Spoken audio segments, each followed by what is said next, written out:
Belinda Audio presents this unabridged recording of Breath, written by Tim Winton and read by Dan Wiley.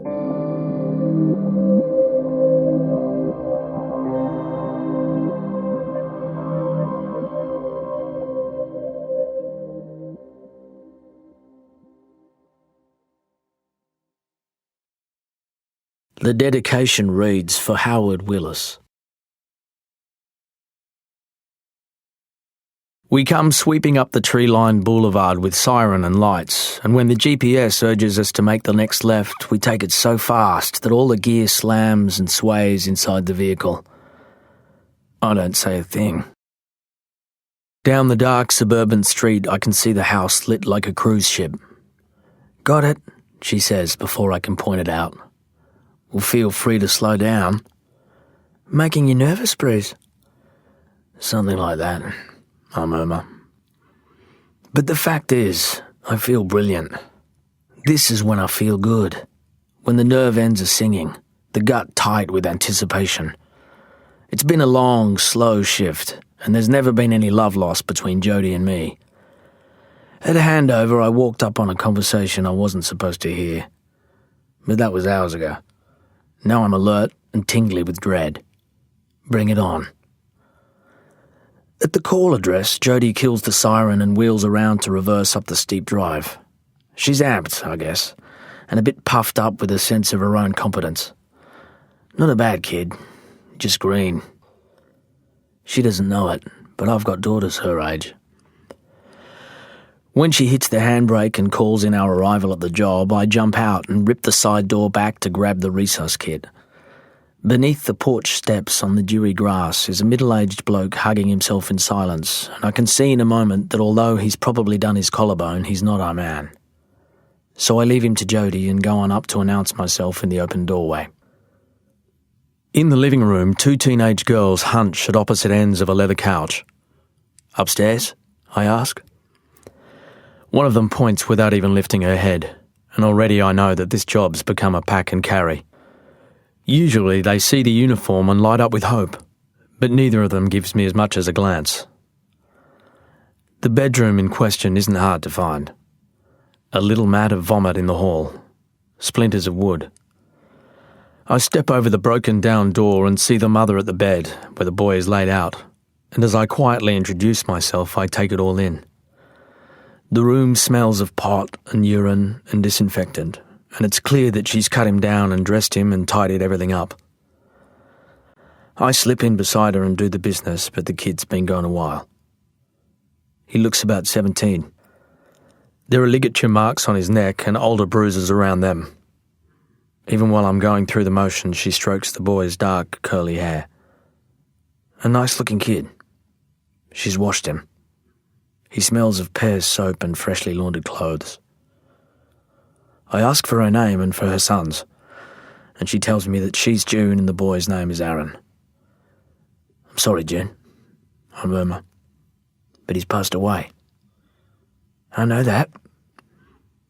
"You found him a while ago, before you called." She says nothing. "June, I'm not the police." They're already on their way. "Can I open the wardrobe?" I ask as Jody steps into the doorway. "I'd prefer that you didn't," says June. "Okay, but you know that the police will." "Do they have to?" The mother looks at me properly for the first time.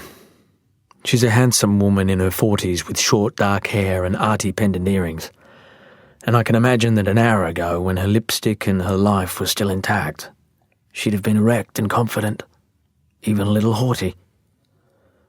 "It's their job, June." "You seem to have made some kind of assumption." "June," I say, glancing up at Jody, "let's just say I've seen a few things in my time. Honestly, I couldn't begin to tell you." "Then you'll tell me how this happened, why he's done this to himself." "I've called for another car," says Jody. "Yeah, good," I mutter. "June, this is Jody. She's my partner tonight." "Go ahead and tell me why." Because your husband's broken his collarbone, says Jody. He broke down the door here, right? So what do I tell them? The mother asks, ignoring Jody altogether. That's really for you to decide, I say. But there's no shame in the truth. It's fairer on everybody. The woman looks at me again. I squat in front of her beside the bed. She smooths the skirt down onto her knees. I must be transparent, she murmurs. I try to give her a kindly smile, but my face feels stiff. Behind her I can see the usual posters on the wall. Surfers, rock stars, women in provocative poses. The bookshelf above the desk has its sports trophies and souvenirs from Bali, and the computer goes through a screensaver cycle of the Twin Towers endlessly falling. She reaches for my hand and I give it to her. She feels no warmer than her dead son. No one will understand. No, I say. Probably not. You're a father? Yes, I am. Car doors slam in the street below. June, would you like a moment alone with Aaron before the police come in? I've had my moment, she says, letting go of my hand to pat her hair abstractedly. Jody, will you just pop down and let the police know where we are? Jody folds her arms petulantly, but goes with a flick of her little blonde ponytail. That girl doesn't like you. Nah, not much. So what do I do? I can't advise you, June. I've got other children to consider. Yes. And a husband? He will have to go to hospital, I'm afraid. Lucky him. I get to my feet and collect my kit. She stands and brushes her skirt down and gazes back at the boy on the bed. Is there anyone else you'd like me to call? Jody and 2 cops appear at the door. Call, says June. You can call my son back. As you can see, he's not listening to his mother. When we're almost back to the depot for knock-off, Jody breaks the silence. So when were you planning to let me know what all that was about? All what? With that poor woman. For a moment there, I thought you were flirting with her. Well, you can add that to your list of complaints. Look, I'm sorry. Arrogant, aloof, sexist, bad communicator, gung-ho. Obviously, I've missed a few things, coming in late. But for the record, Jody, I'm not a Vietnam vet. Believe it or not, I'm not old enough. I feel awful, all right? So get a roster change and be my guest. But don't do your bitching at handover in the middle of the bloody shed with your back to the door. It's unfriendly and it's unprofessional. Look, I said I was sorry. When I look across at her, I see in the lights of a passing truck that she's almost in tears. She hangs onto the wheel as though it's all that's holding her together. You okay? She nods. I roll a window down. The city smells of wet lawns and exhaust fumes. I didn't think it would hit me that hard. What? That was my first suicide, she murmurs. Yeah, it's tough. But it wasn't suicide. Jesus, Bruce. They had to bust in the door and cut him down. The kid hanged himself. Accidentally. And how the hell do you know? I'm a know-all, remember? She grimaces and I laugh. God, you're a strange man. So I gather. You're not going to tell me, are you? I can't believe you won't tell me. I sit there a minute and think of those poor bastards sanitising the scene before we showed up. The mother sitting there, trying to choose one shame over another. The other kids downstairs cold with shock. The father out on the grass like a statue. Maybe another time, I say. Well, she says, I'll rest my case. We ride back to the shed in silence. I hurtle on too long through the pounding submarine mist, end over end in my call of bubbles until the turbulence is gone and I'm hanging limp in a faint green light while all the heat ebbs from my chest and the life begins to leach out of me. And then a white flash from above. Someone at the surface, swimming down. Someone to pull me up, drag me clear, blow air into me hot as blood. He spears down and stops short, and I recognise my own face peering through the gloom, hesitating an arm's length away, as if uncertain of how to proceed. My own mouth opens. A chain of shining bubbles leaks forth, but I do not understand. So I wake with a grunt on the sofa in the empty flat where afternoon sun pours through the sliding door. Still in uniform. The place smells of sweat and butter chicken. I get up, crack the door and smell the briny southerly. I take a piss, put the kettle on and snatch up the didge off the seagrass matting of the floor. Out on the balcony my herbs are green and upright. I tamp down the beeswax around the pipe mouth and clear my throat. Then I blow until it burns. I blow at the brutalist condos that stand between me and the beach. I blow at the gulls eating pizza down in the car park, and the wind goes through me in cycles, hot and droning and defiant. Hot at the pale sky, hot at the flat, bright world outside. I grew up in a weatherboard house in a mill town, and like everyone else there, I learnt to swim in the river. The sea was miles away, but during big autumn swells, a salty vapour drifted up the valley at the height of the treetops, and at night I lay awake as distant waves pummeled the shore. The earth beneath us seemed to hum. I used to get out of bed and lie on the carry floorboards and feel the rumble in my skull. There was a soothing monotony in the sound. It sang in every joist of the house, in my very bones. And during winter storms it began to sound more like artillery than mere water. I thought of the Blitz and my mother's stories of all-night bombing raids, how she came up out of the ground with her parents to find entire streets gone. Some winter mornings I turned on the radio at breakfast, half expecting to hear the news that whole slabs of the district had been lost to the sea. Fences, roads, forest and pasture, all chewed off like so much cake. My father was afraid of the sea, and my mother seemed indifferent to it, and in this they were typical of the place. It was the way most locals were when I was a boy, and they were equally anxious or ambivalent about the forest around us. In Sawyer, you kept to the mill, the town, the river. On Sundays, blokes from the sawmill liked to row all the way down to the broad shallows of the inlet to fish for whiting and flathead, and my father went with them. I can't even remember who owned those long, heavy dories moored to stakes near the riverbank. They always seemed rather municipal, and whoever climbed in first became oarsman and skipper. The trip downstream could take an hour or more, especially if you stopped at snags and sloughs to try for bream.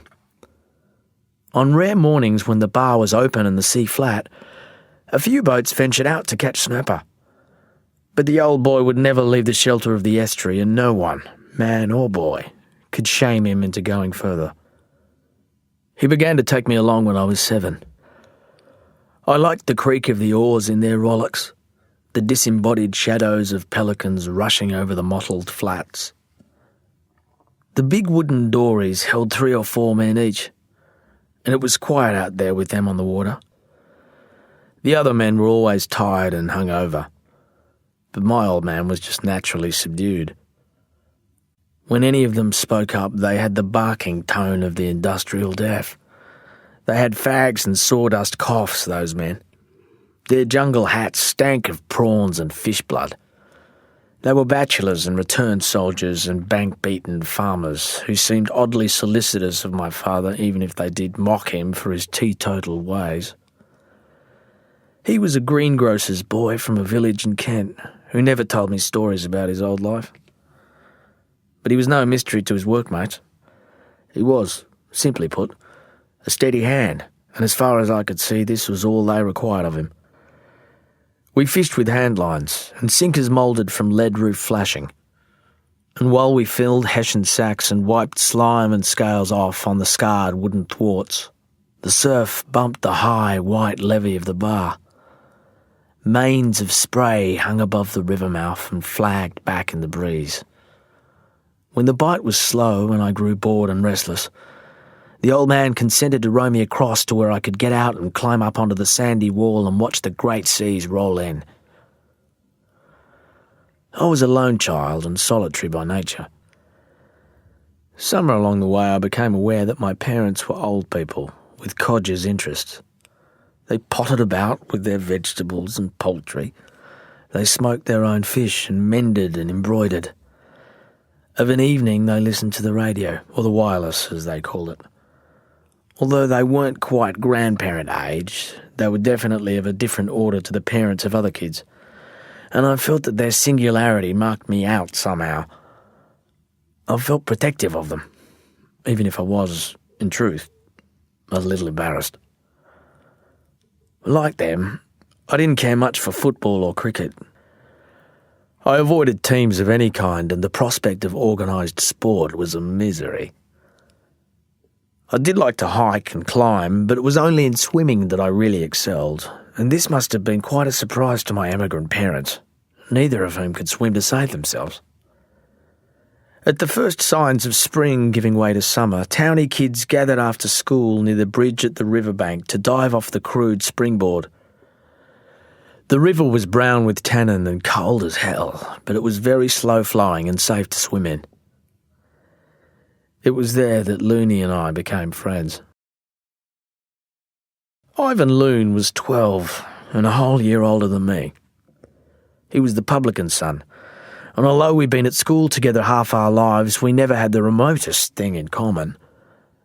That is, before we realised that we'd each independently perfected the art of causing riverside panic. One November afternoon, I coasted down to the river on my bike to have a jump off the plank. But when I got there, 4 girls and somebody's mother were slithering up and down the bank, yanking at their own ears and screaming that there was a boy in the water, that he was drowning right beneath them. Naturally, they didn't know which boy because they were from out of town.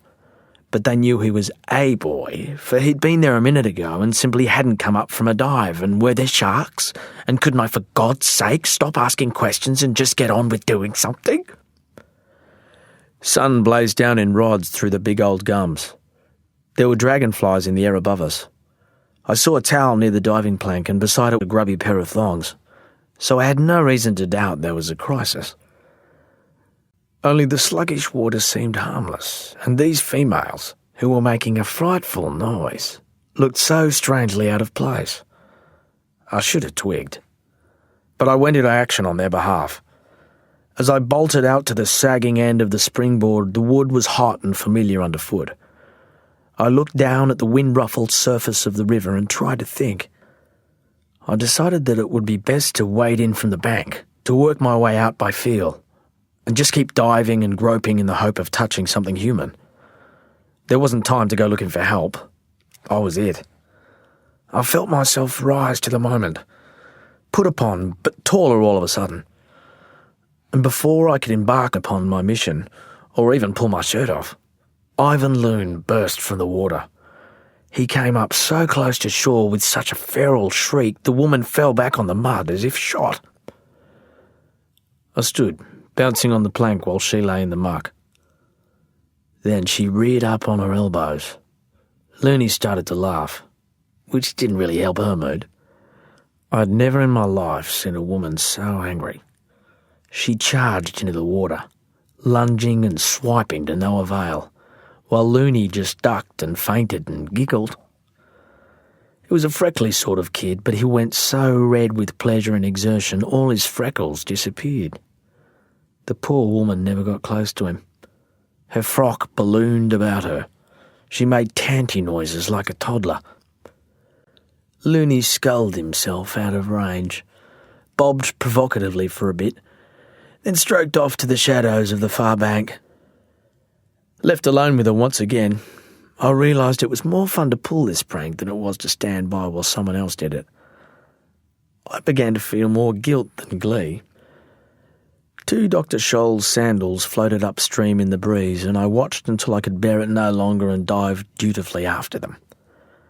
As I snared them and side-stroked back to the bank, they clunked together like firewood.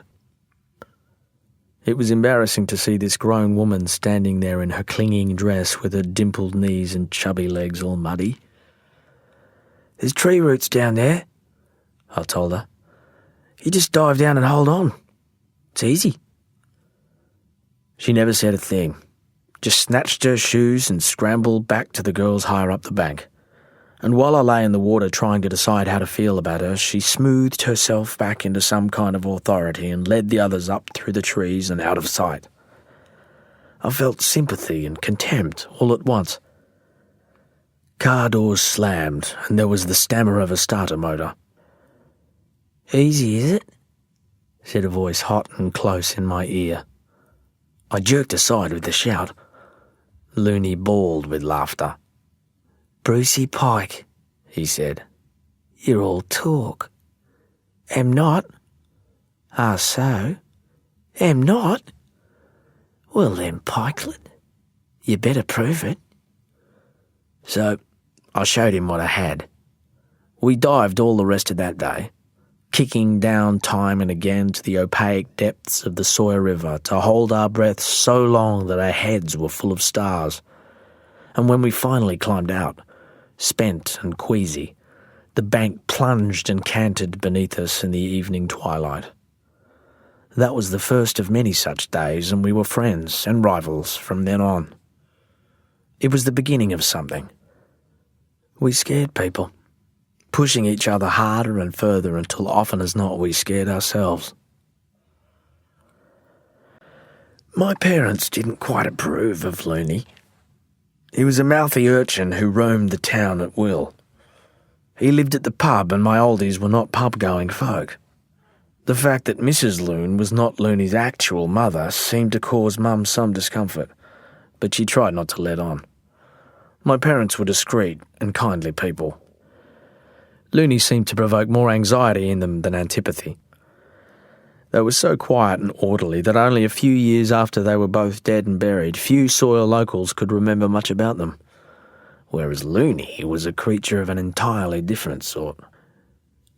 Now and again you'll still run into someone in Perth or Coota with a story about Looney's old antics, and although the tales are almost always apocryphal, they still bear the essential elements of his wildness. Someone as solitary and feral as he was could naturally be expected to be a little simple and naive, but Looney was neither. At 12, he was more worldly than either of my parents, and in a queer way they were intimidated by him. He started out patronising them. He was amused by their innocence, by their English clothes and the brogues they wore in the garden. He mimicked the old man's pottering walk and chafed his hands the way my mother did. Before I ever thought to bring him over to our place, he began turning up of his own accord. He appeared at the front fence like a stray, just hanging about at the end of the long rutted drive, a restless figure seeming to await or even silently demand an invitation to cross the cow paddock. When he was in our yard, or later at the lunch table, the old folks were nervous and diffident. He batted his big green eyes and joshed them gently in his loaded, mocking tone, smiling until his sun-split lower lip bled against his teeth. After a week or two, having made an effort to disguise his reluctance, the old boy finally consented to my bringing Looney out in the boat with us. Looney was so jovial that first time, so full of larks and noises of appreciation, that he gave us all a headache, and even I thought it was an act of mercy on the old man's part to have him back again. I think he saw how dearly Looney loved it, how eager he was to help, how keen he was to please. Despite their primness, I think my parents recognised some greater loneliness in my new friend, and they sensed that for all his derisory swagger he respected and even loved them in his way. He often crouched alongside my father at the smoker while the fish were racked, and he was forever seizing a tea towel whenever he found himself in my mother's kitchen. Early that summer, when we fell in together without discussion, he was at our place most of the day and into the evening. He always overstayed, yet somehow knew to leave before someone finally dropped a hint. On Sundays, we fished the inlet with the millman, and in late December, when the holidays arrived, we spent weekdays at the river making picnickers nervous.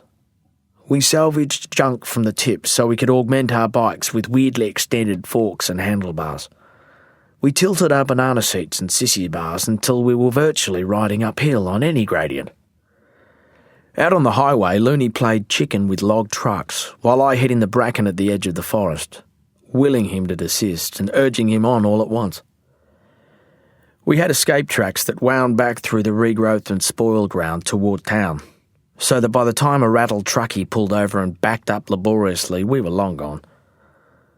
It was a boyhood that now seems so far away I can understand why people doubt such days ever existed.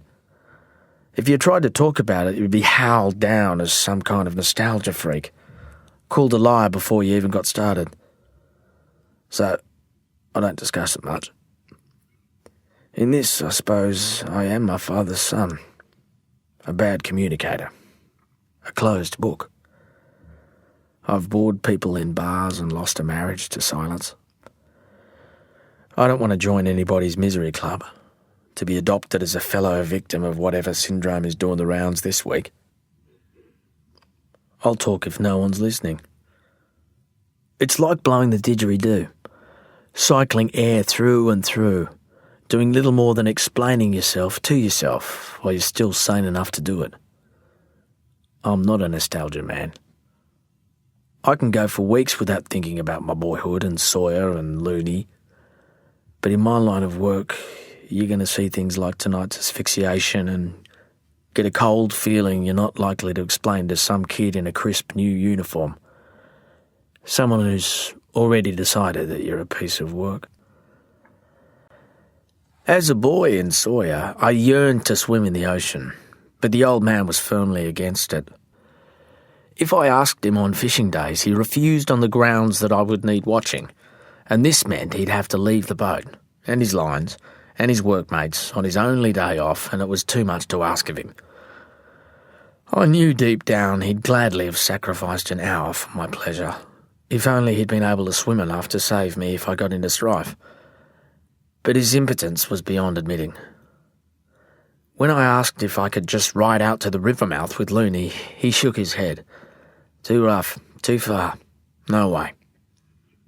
But I wanted to swim where I could see the bottom, to be where those long, creaming breakers trundled in from the south so I could dive down and see them pass overhead. I hankered after the sea as I'd never done for anything else before. I'd always been such a compliant, respectful child, and until that point I was usually content. But being denied access to the ocean was intolerable. Even without Looney's influence, I would probably have defied the old man in time. I figured I was almost a teenager after all. But that summer I was emboldened by my new friend's indifference to authority. And though I asked and begged and pleaded beforehand, I eventually set out with Looney one Saturday and rode to the coast without my father's blessing. It began with a lie.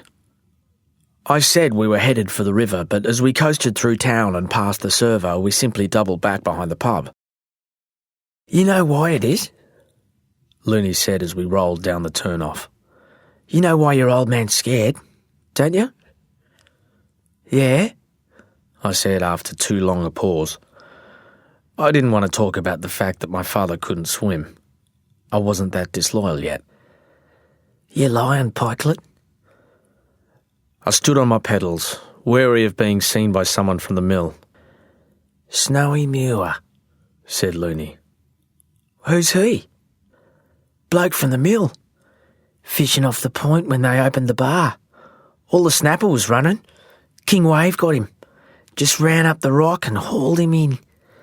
Found him 3 days later out at the holes." The stony bitumen made my teeth chatter. Wattlebirds buzzed us from the thicket edges. "And your old boy was there, Pikelet. He saw him go." "When was this?" I asked, trying to sound sceptical. 1965.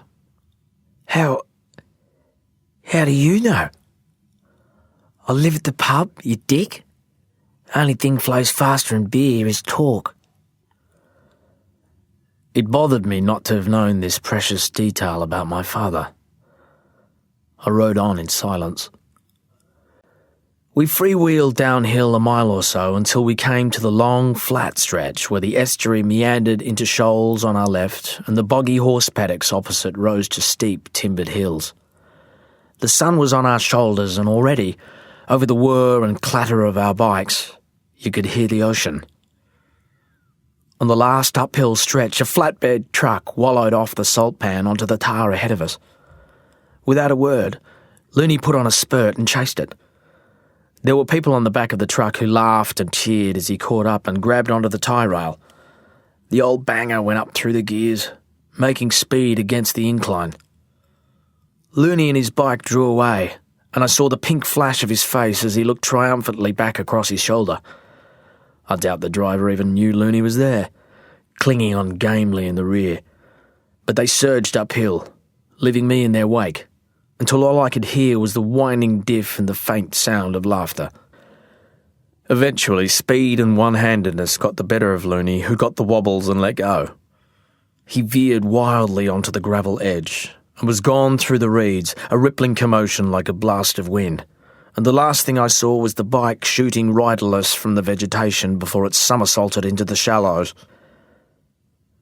By the time I finally ground my way up to the crest of the hill, Looney and his crumpled machine were loaded on the bed of the idling truck, and the driver seemed to be waiting for me.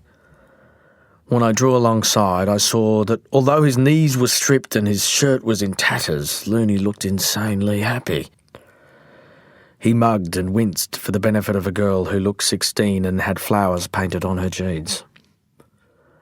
Beside the pair of them was a stack of surfboards and a three-legged dog. From the cab, 3 blokes with tumbleweed hair told me to climb up. And so we rode like that to the headland until the bitumen gave way to a dirt track that we bounced down through peppermints and wattles to the hard white beach and the overpowering roar of surf. The blokes piled out of the cab, snatched up their boards and were gone before either of us could climb down or thank them. So we thanked the girl instead. She shrugged and wriggled her toes in the sand. The dog plugged around in circles, competing with Looney for her attention. From the granite headland whose rocks were daubed with warnings about the dangerous current, the beach stretched east for miles. We watched the surfers plunge into a churning rip alongside the rocks, and from there they shot out toward the break. Waves ground around the headland, line upon line of them, smooth and turquoise, reeling across the bay to spend themselves in a final mauling rush against the bar at the river mouth. The air seethed with noise and salt. I was giddy with it. Looney had a nice old limp from his prang, but it didn't prevent him from clambering out across the rocks with me and the girl and the three-legged dog to watch the blokes glide by on their boards. They hooted and swooped and raced across the bay until they were like insects twitching in the distance. The girl, who said she was from Angeles, gave us apples from her woven bag. She talked about iron butterfly and plenty of other things I knew as little about, and I don't know how I kept up my end of the conversation because my mind was firmly elsewhere. I couldn't take my eyes from those plumes of spray, the churning shards of light. Was this what the old man was afraid of? I tried to think of poor dead Snowy Muir, but death was hard to imagine when you had these blokes dancing themselves across the bay with smiles on their faces and sun in their hair. I couldn't have put words to it as a boy, but later I understood what seized my imagination that day. How strange it was to see men do something beautiful, something pointless and elegant, as though nobody saw or cared. In Sawyer, a town of millers and loggers and dairy farmers, With one butcher and a rep from the rural bank beside the BP, men did solid, practical things, mostly with their hands. Perhaps a baker might have had a chance to make something as pretty as it was tasty. But our baker was a woman anyway, a person as dour and blunt as any boy's father, and she baked loaves like house bricks. For style, we had a couple of local footballers with a nice leap and a tidy torpedo punt, and I would concede that my father rowed a wooden boat as sweetly as I'd seen it done, in a manner that disguised and discounted all effort. But apart from that, and those old coves with plastic teeth and necks like turtles who got pissed on Anzac Day and sang sad songs on the veranda of the riverside before they passed out, there wasn't much room for beauty in the lives of our men. The only exception was the strange Yuri Orlov, who carved lovely old-world toys from stuff he fossicked up from the forest floor. But he didn't like to show his work. He was shy or careful, and people said he was half mad anyway. When it came to blokes, his was all the useless beauty the town could manage. For all those years when Looney and I surfed together, having caught the bug that first morning at the point, we never spoke about the business of beauty. We were mates, but there were places our conversation simply couldn't go. There was never any doubt about the primary thrill of surfing, the huge body rush we got flying down the line with the wind in our ears. We didn't know what endorphins were, but we quickly understood how narcotic the feeling was, and how addictive it became. From day one, I was stoned from just watching. We talked about skill and courage and luck. We shared all that, and in time we surfed to full with death. But for me, there was still the outlaw feeling of doing something graceful, as if dancing on water was the best and bravest thing a man could do. We sat on the headland with the girl and the dog until the breeze turned and everyone paddled in. We rode into town on the back of their old Bedford, sunburnt and blissed to the gills. The old man was furious. He saw the truck, caught sight of Looney hauling his warped bike home and figured it out for himself. But nothing could touch me. No threat, no expression of disappointment, and certainly no gentle appeal to reason. I was hooked. Looney and I went back and back and back that summer. We hitched and rowed and walked, begging boards from the Angelus crew when they paddled in for lunch or at day's end. And week by week we literally found our feet, wobbling in across the shore break, howling and grinning like maniacs. Even now, nearly 40 years later, every time I see a kid pop to her feet, arms flailing, all milk teeth and shining skin, I'm there. I know her, and some spark of early promise returns to me like a moment of grace. The first boards we got were Coolites, short, boxy styrofoam things which squeaked when you touched them and blew wherever the wind wanted them to go. Because they had no fin, they were all but impossible to steer, like a sailboat with neither keel nor rudder. But we thought they were the duck's nuts. Looney pestered his stepmother into buying him one, and I got mine second-hand from a farm kid who'd just returned from a holiday in Queensland that he'd hated. Those boards certainly made the ride out to the coast a fresh challenge. They were too wide to fit neatly under a boy's arm, and so light that they lurched and twisted as though they were alive and trying to take flight. A good crosswind gust could put you and your bike into the roadside scrub in a moment. Our early efforts with them could hardly be called surfing. We were little more than animated flotsam. Then we shaped crude fins from plywood and set them into our boards with paraffin wax, and everything changed. We had control. We could steer. At last, we were surfing. That summer, Looney and I surfed until we were sun-cooked, until our arms gave out and the foam chafed our bellies raw. At night, my mother dabbed Flavin on the stippled scabs on my chest and sponged vinegar down my sunburnt back. There was no hiding from her what I was doing, but she said nothing about it. Whenever the old man found my cool light propped on its end in his shed, he tossed it out into the weeds without a word. I still helped him pluck poultry and turn dirt for the vegetable garden, but we didn't fish much together anymore, and I knew that he felt forsaken. I'd moved on from him. We both knew it, and try as he might, he couldn't hide how much it hurt. He never mentioned the older boys who dropped me at the end of the drive some afternoons. I half expected him to interrogate me about them, but he seemed resigned. He'd always looked old, but now he seemed fearful and disappointed. I was only going surfing, but to see his face, you'd think I'd left home already. In the new year, Looney moved across to the ag school. It was the only junior high in the district, and if you wanted to go on and finish the final 2 years, you had to board in Angeles or take the dawn bus every day. That year, during school hours, Looney and I began to live in slightly different worlds. By his account, ag school was strange and tough. In those days, it was boys only, and you learned about wool and crops and insemination. There were fights out by the machinery shed nearly every Friday, and some evenings when he dropped by, Looney had bruises and scrapes all over him. He never backed away from anything or anyone. That's just how he was.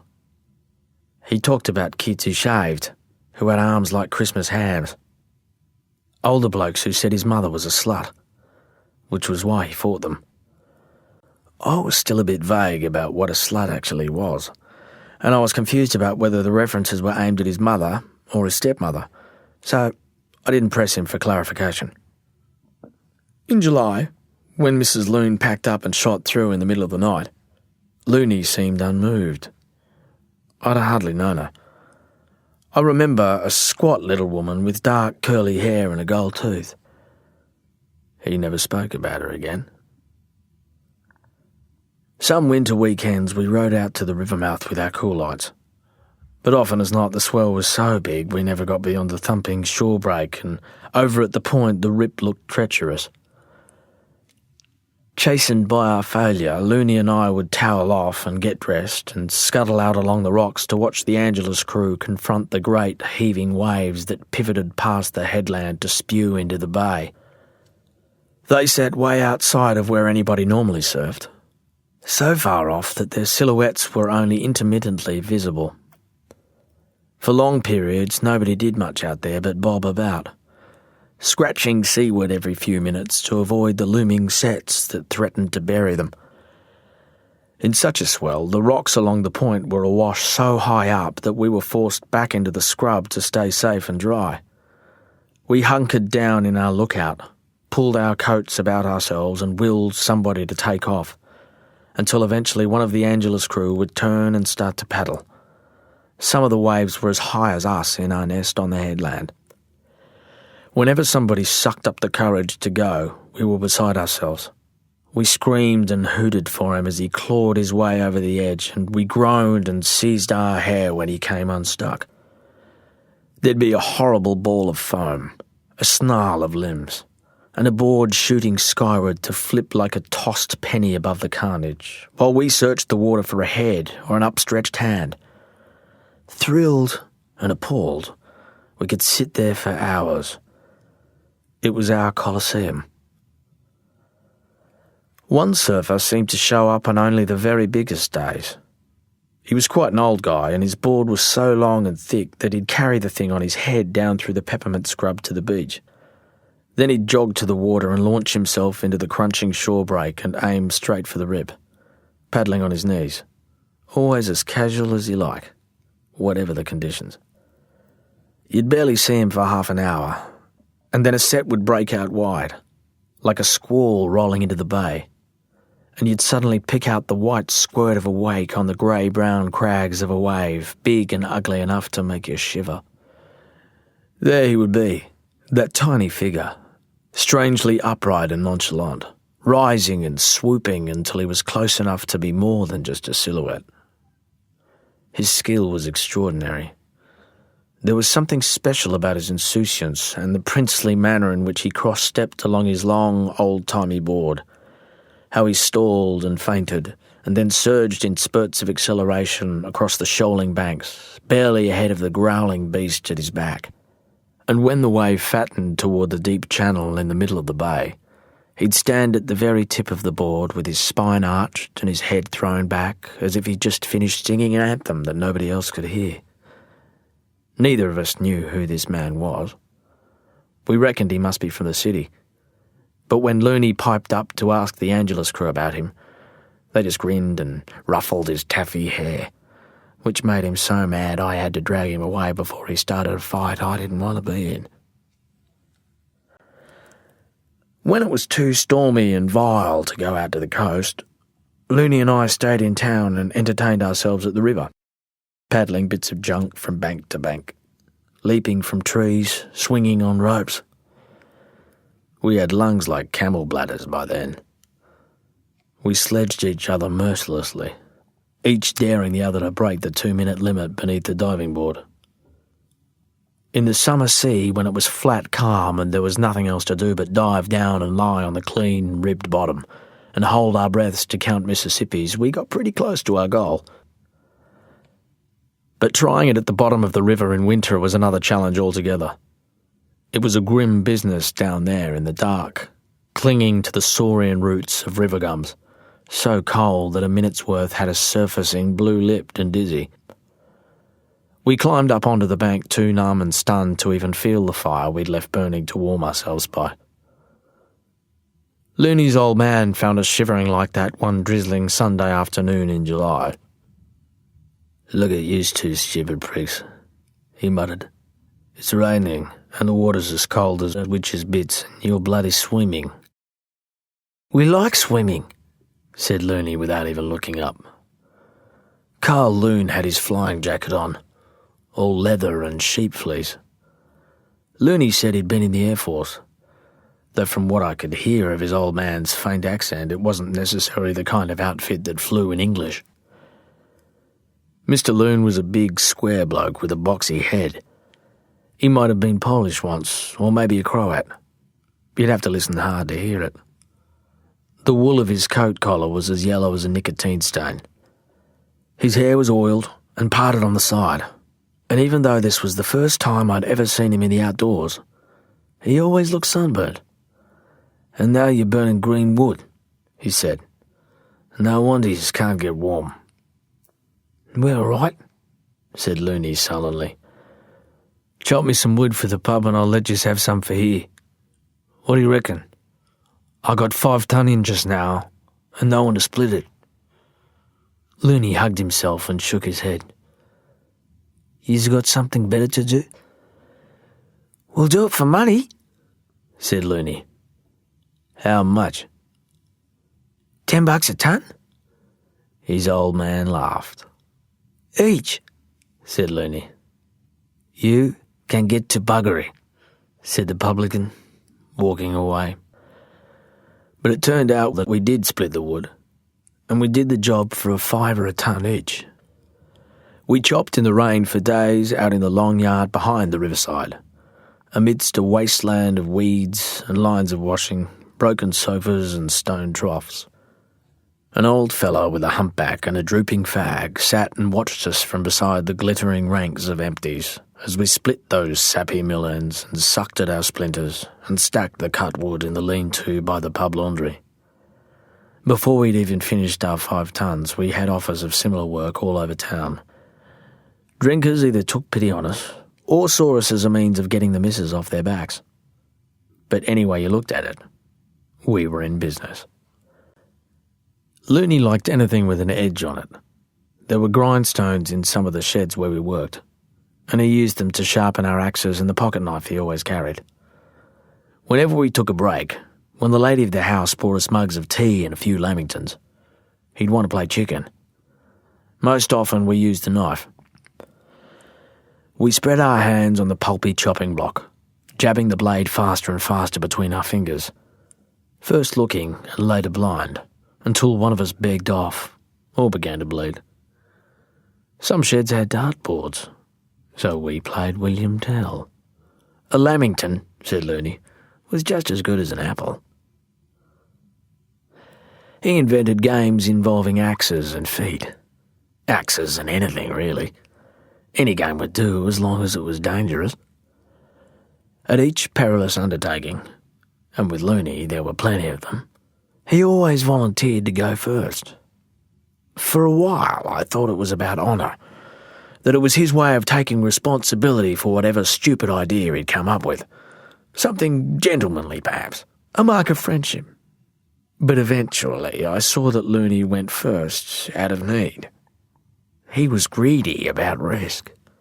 He absolutely loved a dare.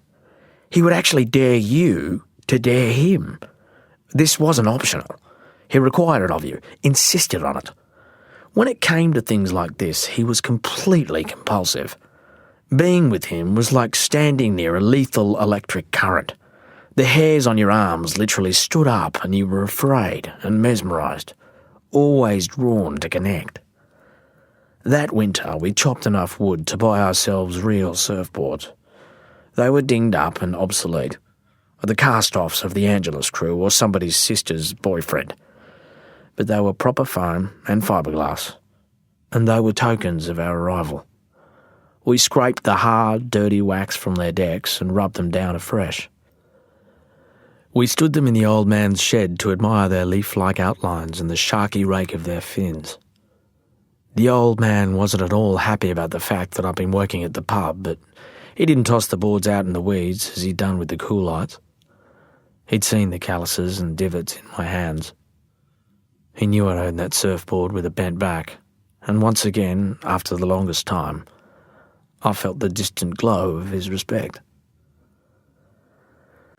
On a still morning in late September, in a lull between cold fronts, Looney and I paddled with our boards to the point where the waves were small and clean and the cold water was as clear as the sky. We sat inside at the mellow edge of the rip and paddled into waist-high rollers that carried us hooting and howling into the beach. We had the place to ourselves. The sandbanks rippled underfoot. Schools of herring swerved and morphed as one in the channel, and across in the bay the breaths of breaching dolphins hung in the air. I will always remember my first wave that morning. The smells of paraffin wax and brine and peppy scrub. The way the swell rose beneath me like a body drawing in air. How the wave drew me forward and I sprang to my feet, skating with the wind of momentum in my ears. I leant across the wall of upstanding water and the board came with me, as though it was part of my body and mind.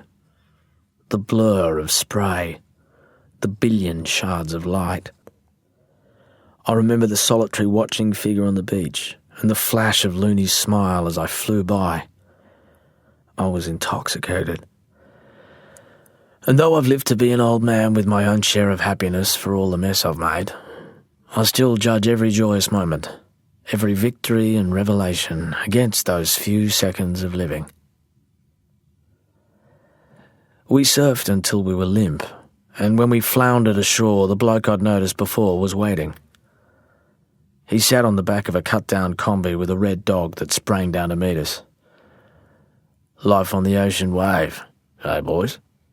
said the bloke with his board-bumped knees drawn up to his beard. My teeth were chattering and I couldn't speak, but I nodded. I recognised him as the one who paddled out when the surf was huge, the man with the old-timey board. You wouldn't be dead for quiz, would ya? We just shook our heads in agreement and laughed and shuddered while the red dog danced circles around us. The bloke smiled as though we were the funniest sight he'd seen all year. He whistled the dog up and we bolted to where our clothes lay warmed from a day in the sun. The Volkswagen hawked and sputtered to life. The bloke wheeled it around on the sand and looked at us a moment before offering us a lift. He waited laughing while we fumbled numbly with buttons and buckles. We bounced up the track with the dog lapping at our salty ears. At the top of the hill where our bikes lay in the weeds, he pulled up and we climbed out, burning with pins and needles where the circulation had kicked back in. "You're a pair of hellmen, you two," he said through the cab window. "Why's that?" said Looney. "Surfing bareback in all weather. "You're either stupid or broke."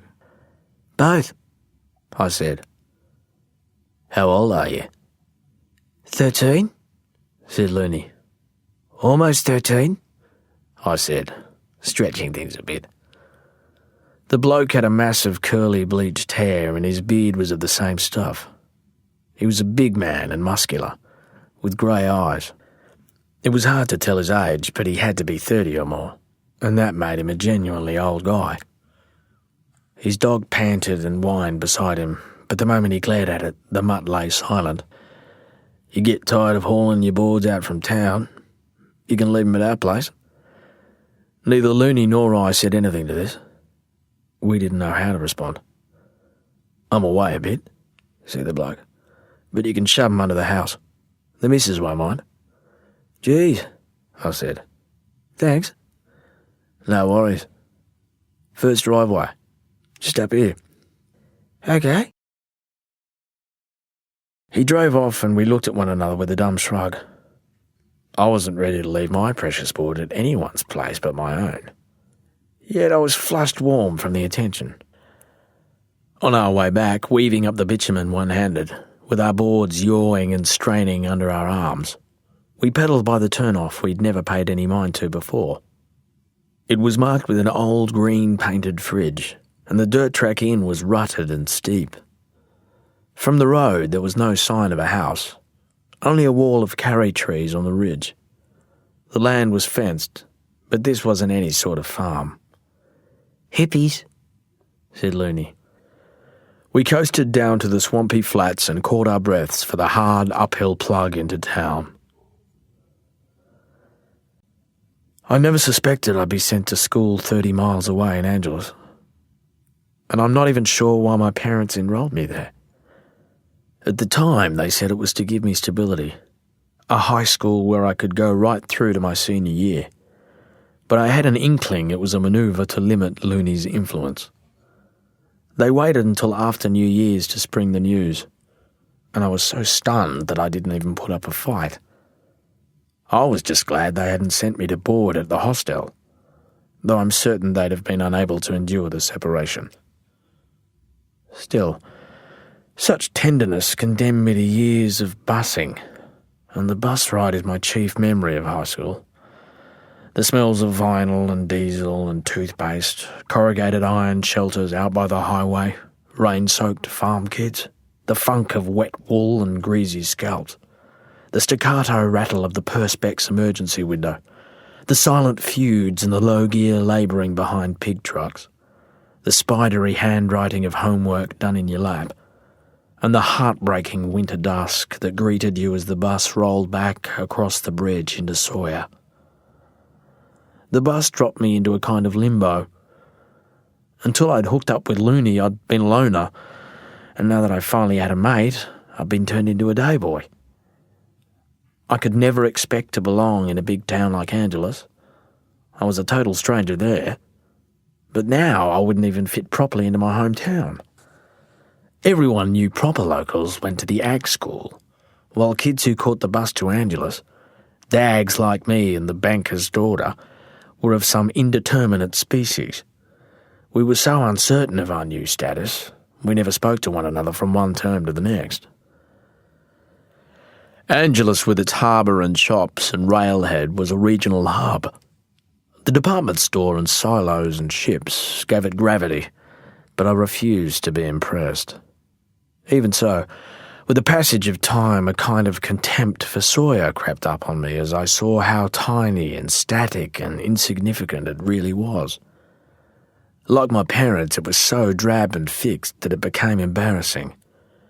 During the school holidays, in the years before every failing dairy farm was bought up and turned into a winery or a yuppie bed and breakfast, people drove down from the city in their Triumphs and Mercs to look at our little timber houses and shop verandas and the shambolic superstructure of the mill. They trickled in from their romantic drives through the karri forests and the remnant stands of giant tingle to fuel up and amuse themselves at the pub and bakery. Every time I heard the word quaint, I was caught between shame and fury.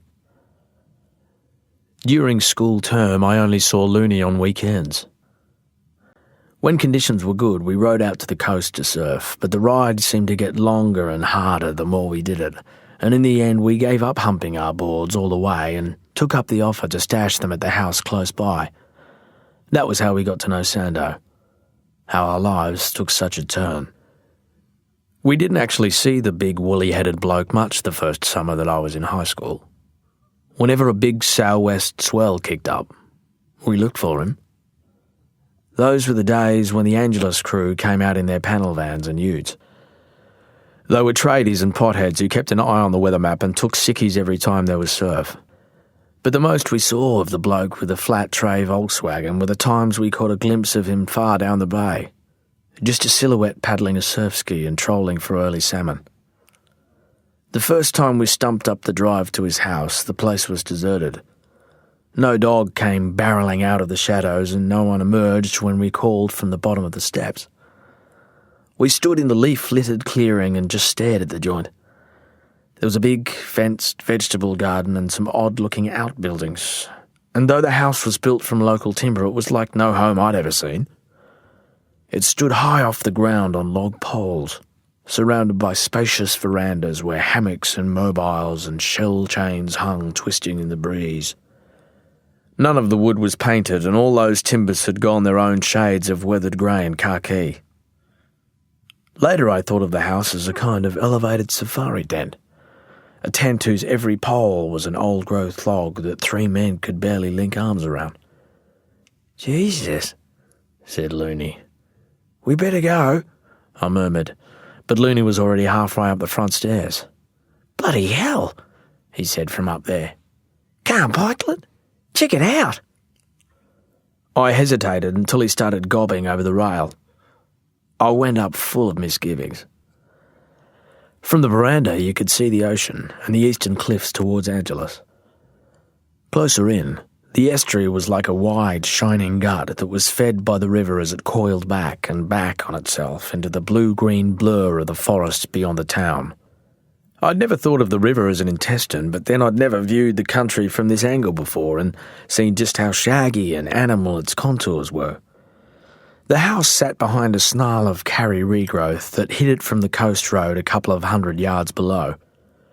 The property had some lumpy pasture on its eastern side, a steep and hopeless paddock that looked as if it fed only roos and rabbits. The rest of it was peppermint thicket and wattles that ran right up to the forest ridges. Behind the French doors, the interior of the house seemed to be mostly one enormous room with rugs on the floor, a stone fireplace, and a table as big as a lifeboat. Above this, set against the far gable, was a broad, open sleeping loft. There were no blinds or curtains anywhere, only a few sarongs that hung like flags from beams. Not even Looney had the nerve to check if the doors were locked, but it looked as if the place had been empty for weeks. We gazed out again at the water tank, at the wood slab sheds and our bikes and boards propped in the dappled light beneath the solitary marri tree. We looked for somewhere to store our boards. Beneath the house was a kind of wood-louvered undercroft stacked with surfboards and wave skis and a kayak. The ground was leafy underfoot, and there was a cave smell about everything.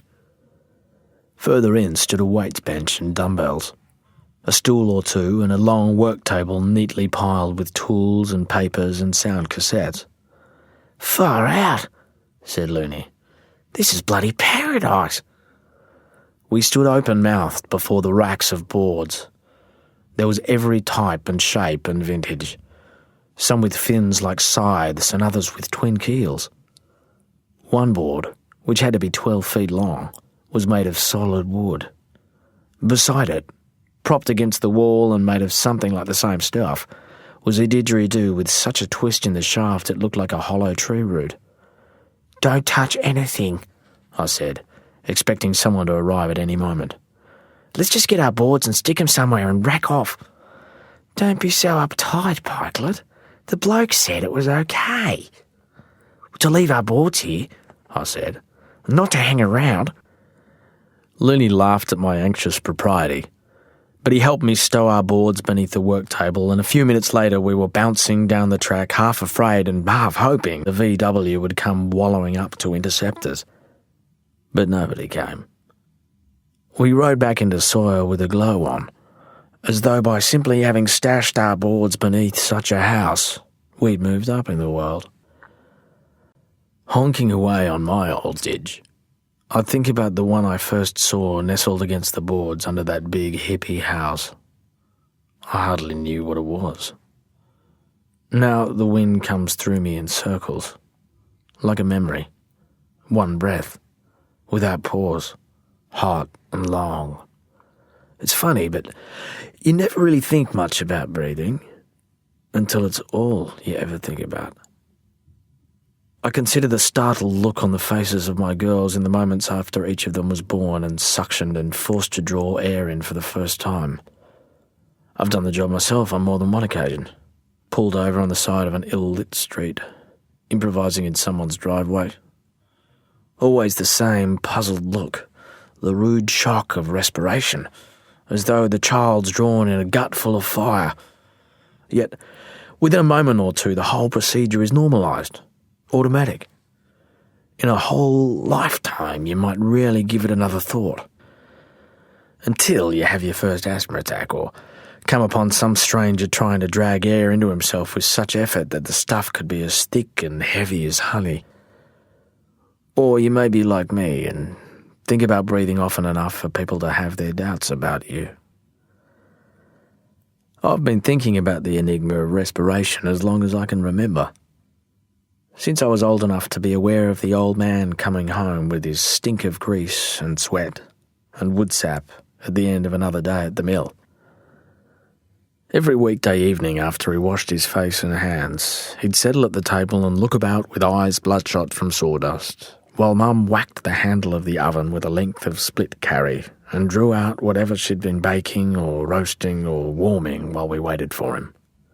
Mostly we ate in silence. Afterwards, I'd go to my room to do my homework, and when I came back later to watch a bit of TV, the old man would still be there, asleep in his chair, with the wireless on softly. Mum and I would wash the dishes before she helped him to bed, and I'd sit down for an hour in front of the box. Long before I even turned in, I'd hear him begin to snore. But it was later, in the quiet of the night, when he really got going. I don't know how my mother endured it, how she ever slept at all. For there were nights when I lay completely and hopelessly awake while he sawed away at the other end of the house. The noise wasn't the worst of it. It was the pauses that really got to me.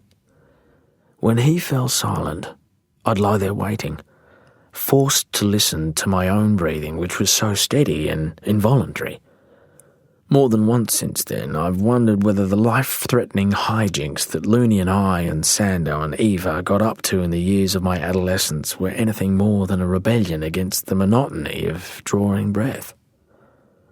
It's easy for an old man to look back and see the obvious. How wasted youth and health and safety are on the young who spurn such things, to be dismayed by the risks you took. But as a youth, you do sense that life renders you powerless by dragging you back to it. Breath upon breath upon breath in an endless capitulation to biological routine. And that the human will to control is as much about asserting power over your own body as exercising it on others. Looney and I acted out the impulse without thinking, for dumb larks. We held our breaths and counted. We timed ourselves in the river and the ocean, in the old man's shed, or in the broken autumn light of the forest floor. It takes quite some concentration and willpower to defy the logic of your own body, to take yourself to the shimmering edge. It seems bizarre, looking back, to realise just how hard we worked at this. We were good at it, and in our own minds it's what set us apart from everyone else. Deep diving and breath holding against the clock seemed a more impressive endeavour than the game played by boys at the ag school. Looney told me how one kid would spend a minute or so hyperventilating until he was dizzy, and when he was seeing spots, a mate would hug him from behind so hard and so suddenly that all the air was crushed from his chest. Often as not, the kid simply blacked out and fell to the ground. Some puked, and one even had convulsions, though Looney suspected faking. Looney and I tried it a few times. When he flat out fainted, I went into a panic. He came to with a strange moan and a stupid look on his face. Then he did it to me, and I went down with a curious tunnel vision, and the whole frame of my consciousness seemed to melt at the edges before giving way entirely. Afterwards I puked a little and laughed, but I felt like an ag school idiot and wasn't keen to repeat the experience. The attraction was plain enough. It was cheap weirdness in the days before we knew about drugs. But only later did I understand the physiology of it. It was some years before I realised that when the old man paused mid-snore on those nights back in Sawyer, and I lay there for long seconds in a mixture of relief and anticipation, he'd done more than simply stop snoring.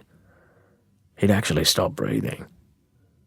At the end of those silences, he let out a kind of braying gasp, like a man who'd just seen a ghost, perhaps the ghost of himself. And this was the sound of his body yanking him back to the surface from the limbo of apnea, hauling him back to life itself. Mum must have heard dead halts like this night after night for decades. How did she bear it? Lying beside him, abandoned, listening for his return.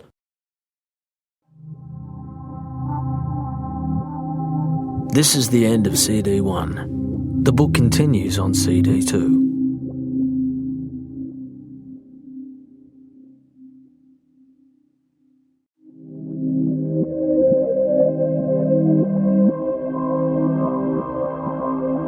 CD 2.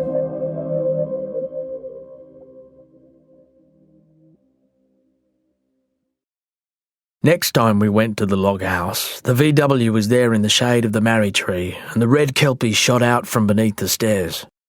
I was fending the mud off when a woman came out onto the veranda above us. "You boys take a wrong turn. We just came to get our boards," said Looney. "Duke," she yelled at the dog. "Get down, goddammit." The dog took one last lick and desisted, and the woman, who looked to be in her 20s, squinted doubtfully at us. She had ropey white plaits and an American accent. "They're under the house," I said. "Are they now?" "Red and green," I said. "A jacko and a hawk." "The bloke said we could," said Looney. She sighed and stared at us another moment before coming barefoot down the stairs. She held the handrail as though she might fall. She wore jeans and a T-shirt that said, "Freestyling, watch me fly." "You better show me," she said with a tone of weary skepticism. We followed her into the cave-like undercroft to point out our modest craft beneath the bench, and as we drew them out, their dings and welts and browning contusions seemed magnified. They were sorry bits of junk, but they were clearly ours. "He's not here," she said. "Oh?" said Looney in the bright tone he reserved for indulging adults when the mood suited. "See, we saw the V-dub and thought, well, that he was around. No, he's away." "Angelus?" I asked with the board under my arm, my body already turned for the doorway. "The islands." "What islands?" said Looney. "Indonesia." The woman spoke the word as if it had extra syllables. Indonesia. Neither of us even knew with any certainty where Indonesia was. "Well," I said, "thanks." "Sure," she said without warmth. "All right if we drop 'em back later?" asked Looney. "'Cause we didn't ask. Your bloke, he offered." The woman gave a wan smile and limped out into the light. Her feet were brown and the frayed hems of her Levi's hung back off her heels. She didn't answer. She simply waved us away and pulled herself back up the stairs. We bolted while we had the chance. The surf at the point that day was bigger than either of us expected. The steadily rising swell seemed to match the oily cloud pouring in from the south, and the longer we stayed, the bigger and gloomier it got out there on the water. We sat in the line-up with a few of the Angelus crew, who let us have a smaller wave now and then. But by afternoon we were paddling much more than surfing, and the pack was moving further and further seaward to meet the hulking sets. Despite the building swell, the older blokes kept up their constant sledging and bantering, but Looney and I were silent. My skin seemed to tighten on me. I felt the new mood in the group, tried to read something in every sideways glance and raised eyebrow, and each time somebody began to casually stroke seaward, I followed for safety's sake, and found that I was not alone. We all moved out together. It was as though we became one strange beast, like a school of fish moving wordlessly in unison. There was always a moment when a fresh conviction came into our stroke. We put our heads down and paddled for all we were worth, even though more than half of us hadn't yet seen the chains of swell beginning to warp into the bay. Eventually we'd see the set trundling in, looking for all the world as if the whole rolling column might simply grind past the point toward the misty smudges of the eastern cliffs in the distance. But then the shoaling underwater ridge of the headland snagged those waves one by one, swinging them in like gates hinged upon the land itself until they turned shoreward in our direction. This wasn't Sawyer Point anymore. This was outside. Outside Sawyer Point, as the older guys called it, and it hadn't broken like this for a year. I was galvanized by fear. I had no intention of surfing these waves, they were way out of my range. But neither did I want to be mown down by them, so I paddled like hell to scrape up and over each in turn before they broke. I felt Looney nearby doing more or less the same thing, though a tad more coolly. And I remember making it up the spray-torn crest of an absolute smoker just as some goateed hellman dropped blithely down its face. In that instant I turned to see that the tip of the headland was, as I suspected, behind us. We were now beyond the point, outside the bay. It was only 500 yards, but it truly felt like we were at sea. Other more experienced riders caught waves around us. They flew past, hooting and screaming, until in an eerie lull after a long passage of swells I realised that there were only 3 of us left out there. Looney and me, and a bloke from Angelus called Slipper. Slipper had a matted ginger afro and the bloodshot eyes of a stoner. 2 of his front teeth were missing, and he wore an old beaver-tail dive suit that looked like a dingo had been at it. He sat up beside us and smiled as if he was having the time of his life. I, it must be said, was not nearly as sanguine. "Take the next one, kid," he said. "Oh, I don't know," I murmured.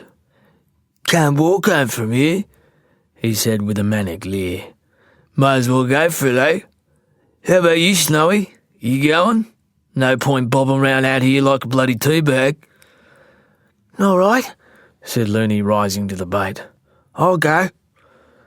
The rip that poured seaward from the bay had become a veritable river, surging past the rocks of the headland to spew a plume of sand and weed at our backs. We found ourselves forced further and further out by the current. The sea became confused and jumpy. We were in foreign territory now. The coast to the west was a snarl of cliffs and boulders into the murky distance. There was nowhere to land over there. I considered paddling back east across the rip and into the bay to aim for the bar at the river mouth. But that would put me right in the path of the oncoming sets, and I'd be buried in whitewater. I knew that once I lost my board I'd be at the mercy of the current, and I didn't like my chances. There was no way around the fact that I was buggered. I was so frightened I genuinely thought I could shit myself at any moment. Slipper called their heads up as another set began to bear down on us. It was much further seaward of where we were, but it looked ready to break even that far out. In such a depth of water, the very idea of this was stupefying. "You're not going to pike on me, are yous?" Slipper bellowed over his shoulder. "You won't choke now, will you, Snow?" "Piss off," said Looney with a sick grin. "Just remember, I'm giving yous a wave. Don't usually hand out freebies to little snot-nosed grommets, but I'm in a good mood, so take it while it's going." The first wave of that set was lumpy and malformed, but Looney turned and went anyway, as I knew he would. The soles of his feet looked yellow and small, and his elbows stuck out as he paddled. I sat, rearing a moment as all that water welled up beneath us, and then he was gone. Slipper hooted, but in a moment another wedging peak was upon us. "Go on, kid. No guts, no glory." "I don't think so," I said. "It's the only way home now." I said nothing. "Your mate'll know you're a sook, a fucking pussy." But I didn't go. I just barely made it up the face of that wave and free fell out the back so hard I had the wind knocked out of me. Slipper paddled up close and snarled in my ear. "I'll take the next one, sport, and you're out here on your own. Get it?" By then I was addled and breathless. Looney's wave was spilling itself across the river mouth already, but there was no sign of him. The third wave began its slow left turn towards me. It looked as big as the pub, and as it began to break, the sound rattled my ribs. With Slipper right up beside me, I turned my little stubby hawk around and paddled. I paddled, I must add, without vigour, and in a moment the wave was upon me, its mass overtaking me so fast that it felt as though I was travelling backwards. All about was seething vapour.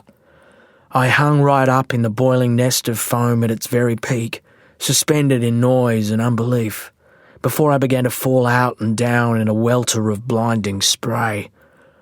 I only got to my feet from instinct, but there I suddenly was, upright and alive, skittering in front of all that jawing mass with my little board chattering underfoot. It was hard to credit the speed, the way the wave hauled itself upright in my path as it found shallower water. All I could do was squat and aim in hope. Yet for all this mad acceleration, there was still something ponderous about the movement of the water. On TV, I'd seen elephants run beside safari jeeps, pounding along at incredible speed while seeming to move in slow motion. And that's exactly how it was. Hectic noise, immense force driven up through the feet and knees, all in a kind of stop time. For a fatal moment, now that I was unexpectedly on top of things, the whole enterprise seemed too easy.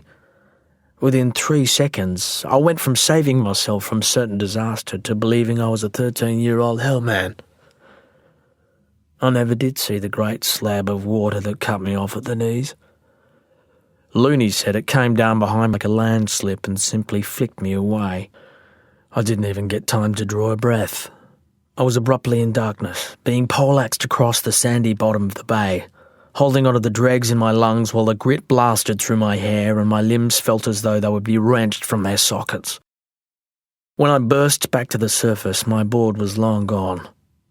And before I could begin the swim in, another rumbling pile of foam bore down on me, so I dived and took another belting. It seemed a good while before I finally came up, in a spritzing froth in the shallows, sinuses burning, shorts around my thighs. And by then Looney was already up on the beach, grinning like a nutter, with my board stuck tail first in the dry sand beside him. Slipper came in on the wave of the day. He wound his way across the bay in long, arrogant swipes, flicked out in front of the river mouth and walked all the way back up the beach as nonchalant as you like. But as he reached us, he gave a gap-toothed leer, tossed his board onto the flatbed truck and motioned for us to throw ours on as well. We didn't hesitate. We climbed up beside the Angelus crew, basking in their new and grudging respect. And as we ground up the track, a monster set closed out the entire bay behind us, shooting foam against the dunes and brown storm scum high across the scrub of the headland. It was carnage, and yet the swell still appeared to be building. The truck reached the dirt turnaround where our bikes lay, but it didn't stop. We veered west into a set of wheel ruts that traversed the ridge of the headland and crossed into heath country, spiky wild scrub dotted with granite boulders and washouts. Boards and tools and bodies slammed back and forth across the tray until we pulled up a mile or so further on at a basalt knoll above the sea cliffs. Everyone stood and leant on the roof of the cab, staring seaward. I didn't know what we were all looking at. and then I saw the flickering white Bombora in the distance. "When the bay shuts down," said Slipper, "it starts to quink out there." A mile out, a white smear appeared on the Black Sea. A moment later, the sound of it reached us. It was like a thunderclap. You could feel the vibration in the chassis of the truck. "How big is that?" I asked. Everybody laughed. "Well," I persisted, "how big was the point today?" "Too big for you, sport," said Slipper. 8 foot, maybe," said someone. 10, right there at the end." "So what's that?" I persisted. "Out there, what size?" Slipper shrugged. "Can't tell," he said. 20? "Bigger," said a wiry little bloke. "Does anyone surf it?" Nobody spoke. "Fuck that," said Slipper at last. "It's sharky as shit out there." The sea was dark now and the sky even blacker. Vapour hung in shrouds above the cliffs. Quite suddenly, and with great force, it began to rain. We jounced back towards the point in the downpour, and I looked at Looney and saw that no amount of rain could spoil the day for him. His lip was split from grinning. He'd ridden his wave all the way to the beach. There was a glory about him. He was untouchable. From the shelter of her big veranda, the American woman looked down at the pair of us. We stood sodden and shivering in the mud of her yard. "I guess you better come up," she said. We stashed our boards under the house and slopped upstairs to find that she had some old towels out for us, and when we were more or less dry, she let us in through the French doors. Inside, the place smelled of incense. A fire snapped in the hearth and there was music playing. "Coffee?" We nodded and she told us to stand by the fire. "It sounds big down there," she said without enthusiasm. 10 foot, said Looney. "Huh? Too big for you guys." "We handled it," said Looney. "Oh, sure you did." "We got witnesses." She half smiled and poured us mugs of coffee from a glass jug. Through the windows you could see the storm descending on the coast. Sawyer and the forest were obscured by rain. "You're from America?" I asked. "California," she said. "Before that, Utah, I guess." "California," said Looney in crude imitation. "Utah. So how come you're here?" "Hey, I ask myself. Drink up and I'll drive you back to town." "We're all right," said Looney. "Sure, but I'm going in anyways. I guess you're from Sawyer, huh?" Neither of us said anything to this, and I thought about how obviously local we must have looked in our flannel shirts and Blundstones. I took my cue from Looney and slugged back the coffee as best I could. No amount of sugar could make up for the oily bitterness of it. We Pikes were strictly tea drinkers. This was the first coffee I'd ever drunk. We drove into town without speaking. The Volkswagen shuddered with every gust. Its wipers were helpless against the deluge. It felt weird being pressed close in that narrow cab with a woman. At the end of my drive we both got out, but Looney leaned back in the open door. "It was 10 foot today," he said, "and we rode it. Can you tell him?" "Sure," she said, "the moment he arrives." "What's your name?" he said with mortifying familiarity. "Eva." "Thanks for the lift then, Eva." She revved up the old egg beater and I pulled our bikes down while he stood there grinning. "Close the door, kid." But Looney kept standing there in the rain while the engine sputtered and gulped. His smile was a provocation. The Volkswagen jerked forward, the door slammed shut. We watched her drive on through the downpour. "She likes me," said Looney. "Yeah, right. Hey, maybe your mum's done scones." We pedalled hard for the house.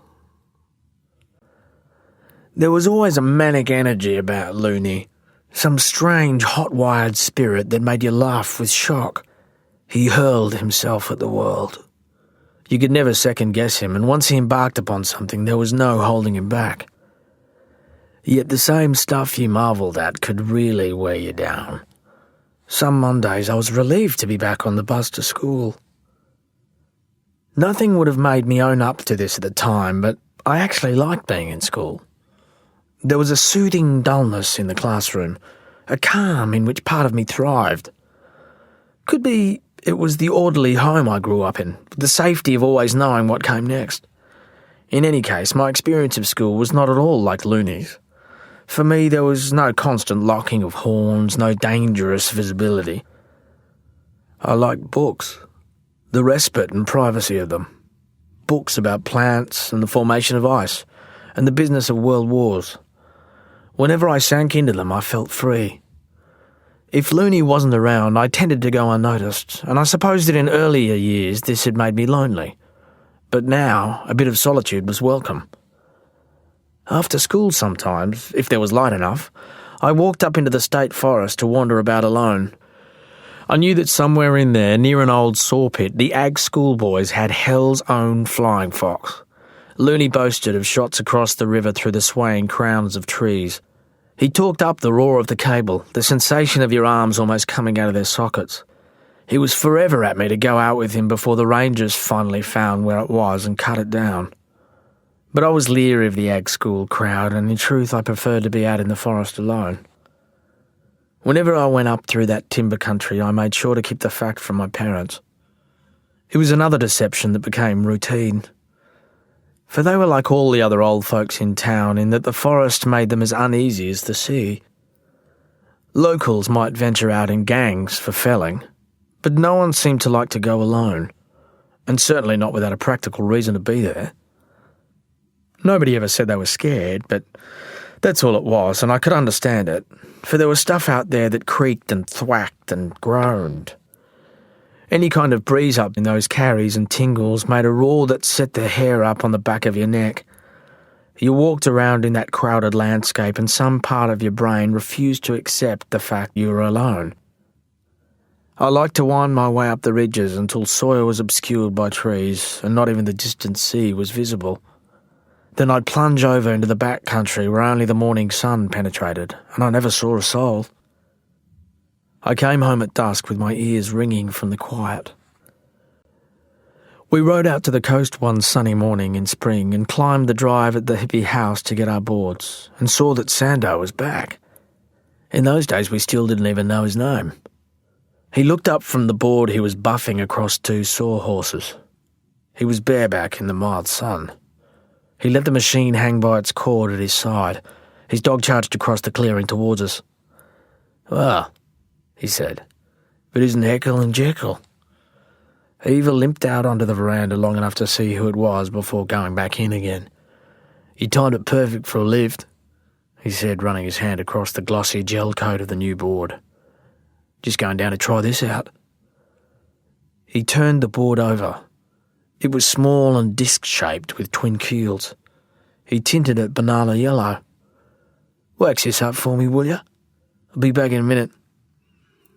Looney and I found blocks of wax beneath the house. We returned to the sawhorses and stood each side of the spanking new board, speechless with wonder. All we could do was run our hands down its shiny, smooth rails. It seemed improper to soil such a beautiful thing with wax, and when Sando came back downstairs with his wetsuit, we were still standing there, awestruck. There was only a small swell running that day, and nobody was out at the point except us. We took waves in turns. The water was clear and the rip was mild. Sando skated around on his little yellow disc, pushing it about, experimenting in the waist-high waves. There was a casual authority in the way he surfed, a grace that made all our moves look jerky and hesitant. He was a big, strong man. The tight wetsuit showed every contour of his body, the width of his shoulders, the meat in his thighs. Water shone in his beard. His eyes were steely in the glare. In the long lulls we bobbed either side of him, our feet pedalling idly. We were bashful in his presence. The missus says you blokes had a bit of swell while I was gone. Looney filled him in about the storm and those waves cranking in from outside the headland. He talked about the Angelus crew and our epic rides across the bay. Once he got going, there was no turning him. Everything in his telling got bigger and gnarlier. Our courage was unfathomable. Our style in the face of danger, something to behold. Sando laughed indulgently, sceptical.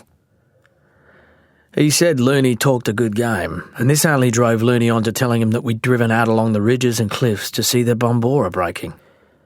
Ah, said Sando. Old Smoky. That's what it's called. Has anyone surfed it? I asked. Sando studied me a moment. Well, he murmured, that'd be telling, wouldn't it? It must have been 20 feet, said Looney. It's a big, wild coast out that way, said Sando. All kinds of surprises out there. Fun and games for the discreet gentleman. He had an odd, dreamy way of speaking, and we sat alongside him mesmerised until a small wave popped into view, and Sando whipped around and dropped in without even paddling. I watched the yellow blur of his board through the glassy back of the wave. I saw the flash of his hands, his arms cast up. He was dancing. Looney and I were out at Sando's a lot that spring. We came and went with our boards, hoping he was home or down at the point, but often as not his place was deserted. If he was around and in the mood, he showed us how to read weather maps and predict swell conditions, or he'd teach us to use fiberglass and resin to repair the dings in our boards. Yet there were days out at the point when he wouldn't even acknowledge our presence, especially if the Angelus crew was over. He sat out beyond everybody, waiting for the intermittent sneaker, the wave of the hour. And when he caught one, he came flying by the rest of us, his big prehensile feet spread across the deck like something strange and immovable. On those days, his eyes were glassy and distant, with not a flicker of recognition. Some afternoons in the shade beneath his house, he told quiet stories of the islands, treks through paddies and palm groves to cliff villages and caves, the smells of incense and drying fish and coconut oil, reefs that villagers paddled him out to in outrigger canoes, and waves that wound perfectly across acres of coral.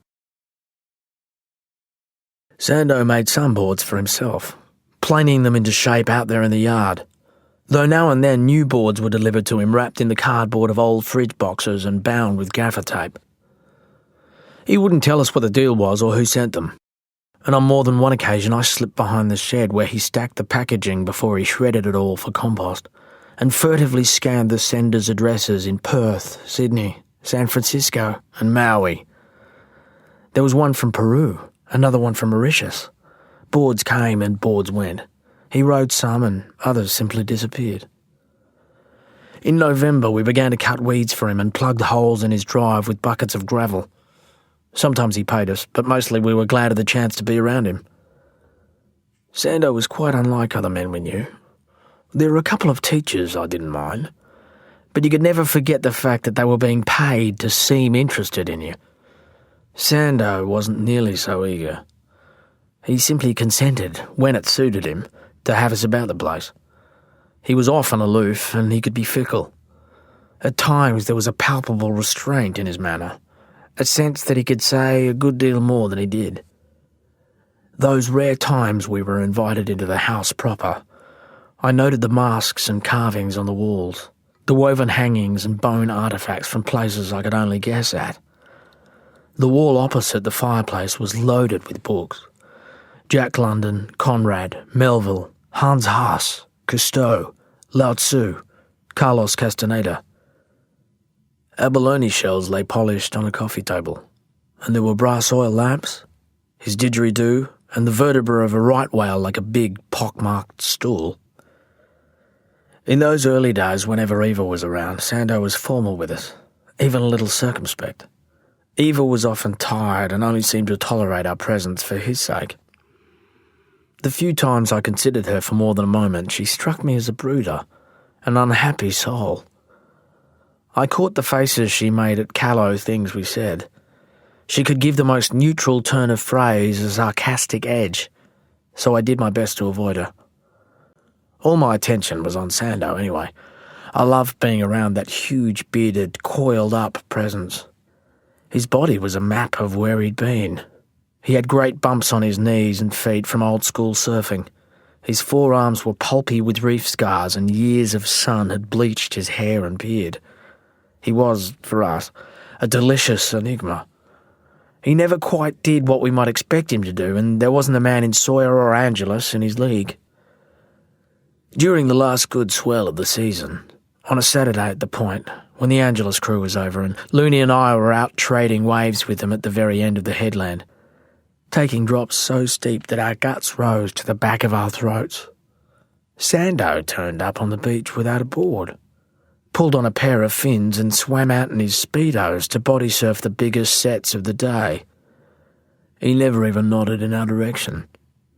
Between waves, he bobbed in the rip like a seal, as though he didn't share our DNA, let alone our language. 10 of us sat there in the noise and spray, doing our best not to stare at him, because even without a board, he outsurfed us all. Nobody dared paddle for a wave that Sando showed interest in. For the first time as surfers, we found ourselves, man and boy, deferring to a mere swimmer. When he shot into the beach one last time and flicked off his fins and walked up into the trees, I think most of us were disappointed to see him go. I was pedalling alone on the coast road one day in December when I saw Sando's VW pulled up askew on the gravel shoulder. Dark smudges of rubber stretched back along the bitumen, and when I arrived he was standing over a crippled Roo. I saw the jack handle at his side. He looked miserable and angry. The intensity of his gaze scared me. "This is what you get," he said. "This is what happens. And isn't it lovely?" He killed the animal with a couple of blows to the head, then hoisted it onto the tray of the Volkswagen and looked back up the road to where it must have leapt out. It was a Western grey, and not a big one. I wondered what he was doing with it. Other people just dragged a carcass off the road and out of the way. Some didn't even go to that much trouble. On the varnished pine flatbed, the Roo's blood was impossibly bright. "Well," said Sando, "come if you're coming." I threw my bike up beside the roadkill and climbed in beside him. He smelled of sweat and animal. He didn't speak, and I didn't dare ask questions. When we got to his place, he got out and tied up the dog. He went into a shed and came back with a meat hook and a length of rope. I stood by while he strung the Roo up by the tail. Then he stalked off to the house and left me there beneath the marri tree. From up at the house there was muffled shouting. Eva sounded upset, but I couldn't hear what she said. The dog whined, tugged at its chain. The Roo twisted on the rope and blood dripped slower and slower from its snout to the leaf litter below. With its forepaws outstretched, the animal looked as though it was caught in a perpetual earthward dive. I stared at it a long time. The Roo aimed and never arrived. Only its blood made the journey. I thought of it at the roadside, in the heavy thicket, gathering itself to leap across the bitumen. I wondered if kangaroos had thoughts. Because if they did, then it seemed to me that this Roo's intentions might have made it across the road, landing ahead of it the way its blood did even now. The idea made me a bit giddy. I'd never thought something like this before. Sando came back with a knife and steel. He was agitated, but honing the blades seemed to calm him. "It was the least we can do," he said. "Waste of life. Waste of protein." "Yeah," I said uncertainly. "Lean meat," he said. I didn't reply. I watched him skin the carcass and then open it up so that its entrails poured out onto the ground. "I gotta go," I said. "Wait," he said. "Take some home to your oldies." I stood there grimly, shrinking from him a little. He seemed to know how to butcher a beast, but it was obvious that he was from the city. Otherwise he'd have known that my oldies wouldn't eat Roo meat in a million years. We didn't even have a dog we could feed it to. Kangaroo was like rabbit. It was what you ate when you were poor and hopeless, and you sure as hell didn't eat roadkill of any description. Eventually, Sando sent me on my way with 2 cord-like fillets in a flour bag that I hoiked into the bushes on the ride back to Sawyer. Summer came and the holidays with it, but the sea was mostly flat. One surfless afternoon, Looney and I pushed our bikes up Sando's Drive in search of something to do. But he and Eva were out. The sheds were locked and the car gone. Only the dog was there. We waited around in the hope that Sando would show up, but it was clear that we'd made the long ride for nothing. For a while, we sat on the steps, pinging bits of gravel at the tree where the hook and rope still hung. I didn't tell Looney about the roo business. I didn't know how to represent the peculiarity of it to him without making Sando seem ridiculous. Looney was a harsh judge of people, and talking about the roo would have made me feel disloyal. Besides, I'd gone riding alone that day in the hope of finding Sando and having him to myself for a bit. And I didn't want Looney to know. After we got bored throwing rocks, we started prowling about in the cool shade beneath the house, looking at all the boards hanging in their racks. And it was there that we found the banana box full of surf magazines that somebody had left on top of our own boards beneath the workbench. I was annoyed to find a box dumped on our gear. I yanked it out and dropped it on the bench top. Looney snatched a magazine off the stack and flicked through. It was an old number from the 60s, with black and white photos that featured riders with short hair and boards like planks. I rifled through the box and found others of more recent vintage that were printed in colour. They were American magazines, lavish and confident in their production, with a welter of ads and products and images of famous riders at Hawaiian breaks like Sunset Beach and Pipeline and Makaha. Within a few minutes I began to recognise a familiar stance, a silhouette I knew very well. "Shit," I said. "Look!" Looney leant over and didn't really need to follow the caption beneath my finger. "Billy Sanderson, styling at Rocky Point. Jesus! Look, there's more!" We strewed the contents of the box across the bench and clawed through them to find other images of Sando. There he was, in Maui in 1970, in Morocco in the winter of 68, and at the Hollister Ranch in 71. I found him in aviator shades and a Billy Jack hat in a full-page ad for Dewey Weber boards.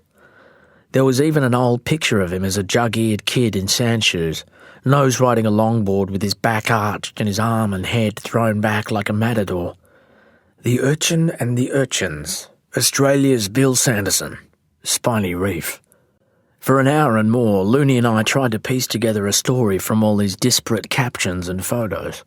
But all we could really glean was the fact that Sando, for a time, and in places that were legendary to the likes of us, had briefly been somebody. I felt stupid for not having known, and somehow the shame of this, and the realisation that Sando had kept it from us, dampened the excitement of the discovery. Then the dog mysteriously deserted us, and a moment later the VW lurched up into the clearing. We hurled everything back into the cardboard box, but before we had it stowed beneath the bench, Sando was in the doorway. The smile slipped sideways from his face. Looney and I spent half an hour sitting on the bottom step while Eva and Sando bickered and squalled up in the house. We looked dolefully at our bikes, longing to escape this scene, but neither of us had the nerve to defy Sando, whose request for us to stay and wait was delivered with the gravity of an order. "What game are you playing?" he yelled at her. "What was the fucking point of that?" "Well, you're their guru, aren't you?" Eva screamed. "Don't they get to touch your holy relics, read your scriptures? Deep down, didn't you secretly want me to reveal you to your disciples?" "You know what I think about that shit. I don't understand you." "Well, right on, Billy. You finally got there on your own. You don't understand me at all." "Don't be bitter." "You don't have the goddamn right to tell me not to be bitter." "You only like this." "Like what, honey? Nasty? Don't you like nasty no more?" "Jealous isn't just nasty, Eva. It's sad." Then she was crying. A tap began to run, and when it stopped, the pipes clanked. In the fresh quiet, the dog came back downstairs to sniff at us and spread its rank meat breath around. I couldn't help but think of the Roo. "Shit," said Looney. "They're going to kiss and make up. Let's go." "No," I murmured. "Wait." I thought of the look on Sando's face, how instantly he'd read us. Before he'd even seen the mags, he'd sensed something different in the way we looked at him. It was hard to believe that we'd been so obvious, but it was true. Our admiration for him had enlarged. It had metastasized. I remembered how he'd leapt out of his way as he lunged for the box. He stood back with it under his arm like a man holding something dangerous and unstable, and I had the queerest feeling of having transgressed. His gaze was more wounded than fierce, not unlike the queasy, misunderstood look old soldiers gave you from the pub veranda. But when he came back downstairs, he'd lost that look. He just seemed exhausted and stood there a moment while the dog licked his big bony feet. "Didn't mean to piss anyone off," said Looney. "Ah, it's just old crap," he murmured. "Forget it. Load up and I'll drive you back into town." For a good mile on the way home there was no talk. The cab always felt pretty snug, but now it seemed way too small for the three of us. I was conscious of Sando's clean animal scent and the size of his fist on the gear stick. "Listen," he said at last. "Eva's doing it tough just now. It's a hard time for her. Neither Looney nor I knew quite what to say to this. And I've been away a lot, so..." We putted along the edge of the estuary where the sloughing white skins of melaleucas spilled onto the road. "Is it the pills?" asked Looney. I glared at him in surprise. I'd never seen any pills. "She takes pills," said Looney defiantly. "I've seen her." There was a long pause. "No," said Sando. "It's not really the pills." I sat there in a funk.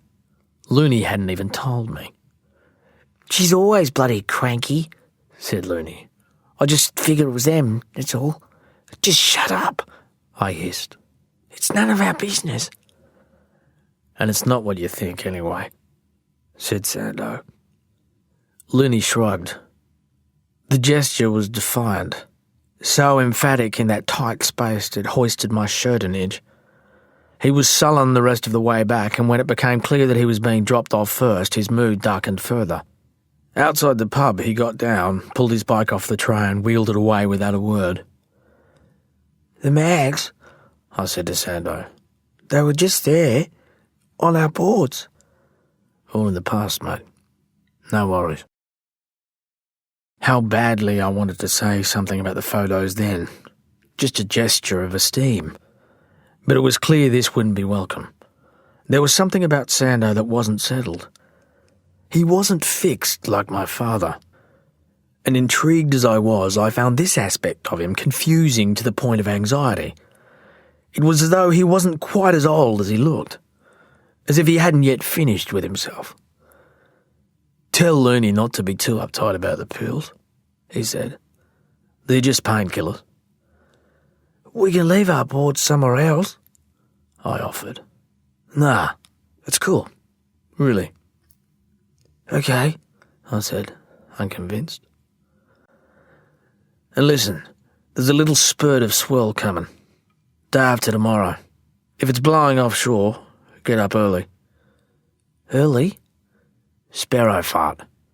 I'll pick you both up. We'll go somewhere discreet." "Secret?" "Yeah.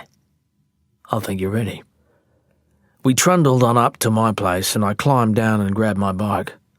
As I pedalled up the choppy drive in the last light of day, I could hear the VW labouring back out of town towards the coast, and the sound of it still clattered through the trees when I reached the house in its tufty paddock and its aura of roasting smells and radio.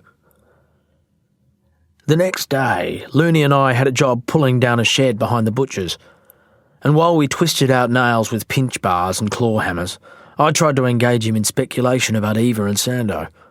Personally, I found the tears and arguments enthralling. Nobody blued like that over at my place, and it was as exciting as it was disconcerting. I was curious about what it was between them that set them off, but I couldn't interest Looney in anything beyond Eva's many shortcomings. He saw the whole scene as evidence that she was nothing but a stuck-up pain in the arse. She was a drag, a bitch, a stupid yank, and a junkie.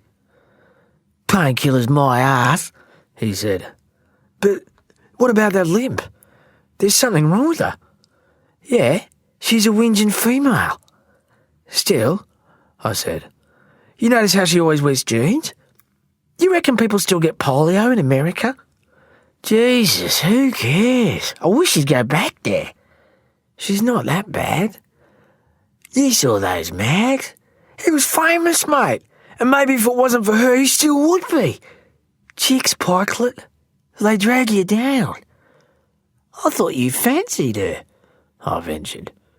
You're full of shit. I let it go and kept working in the grit and mildew of the old shed.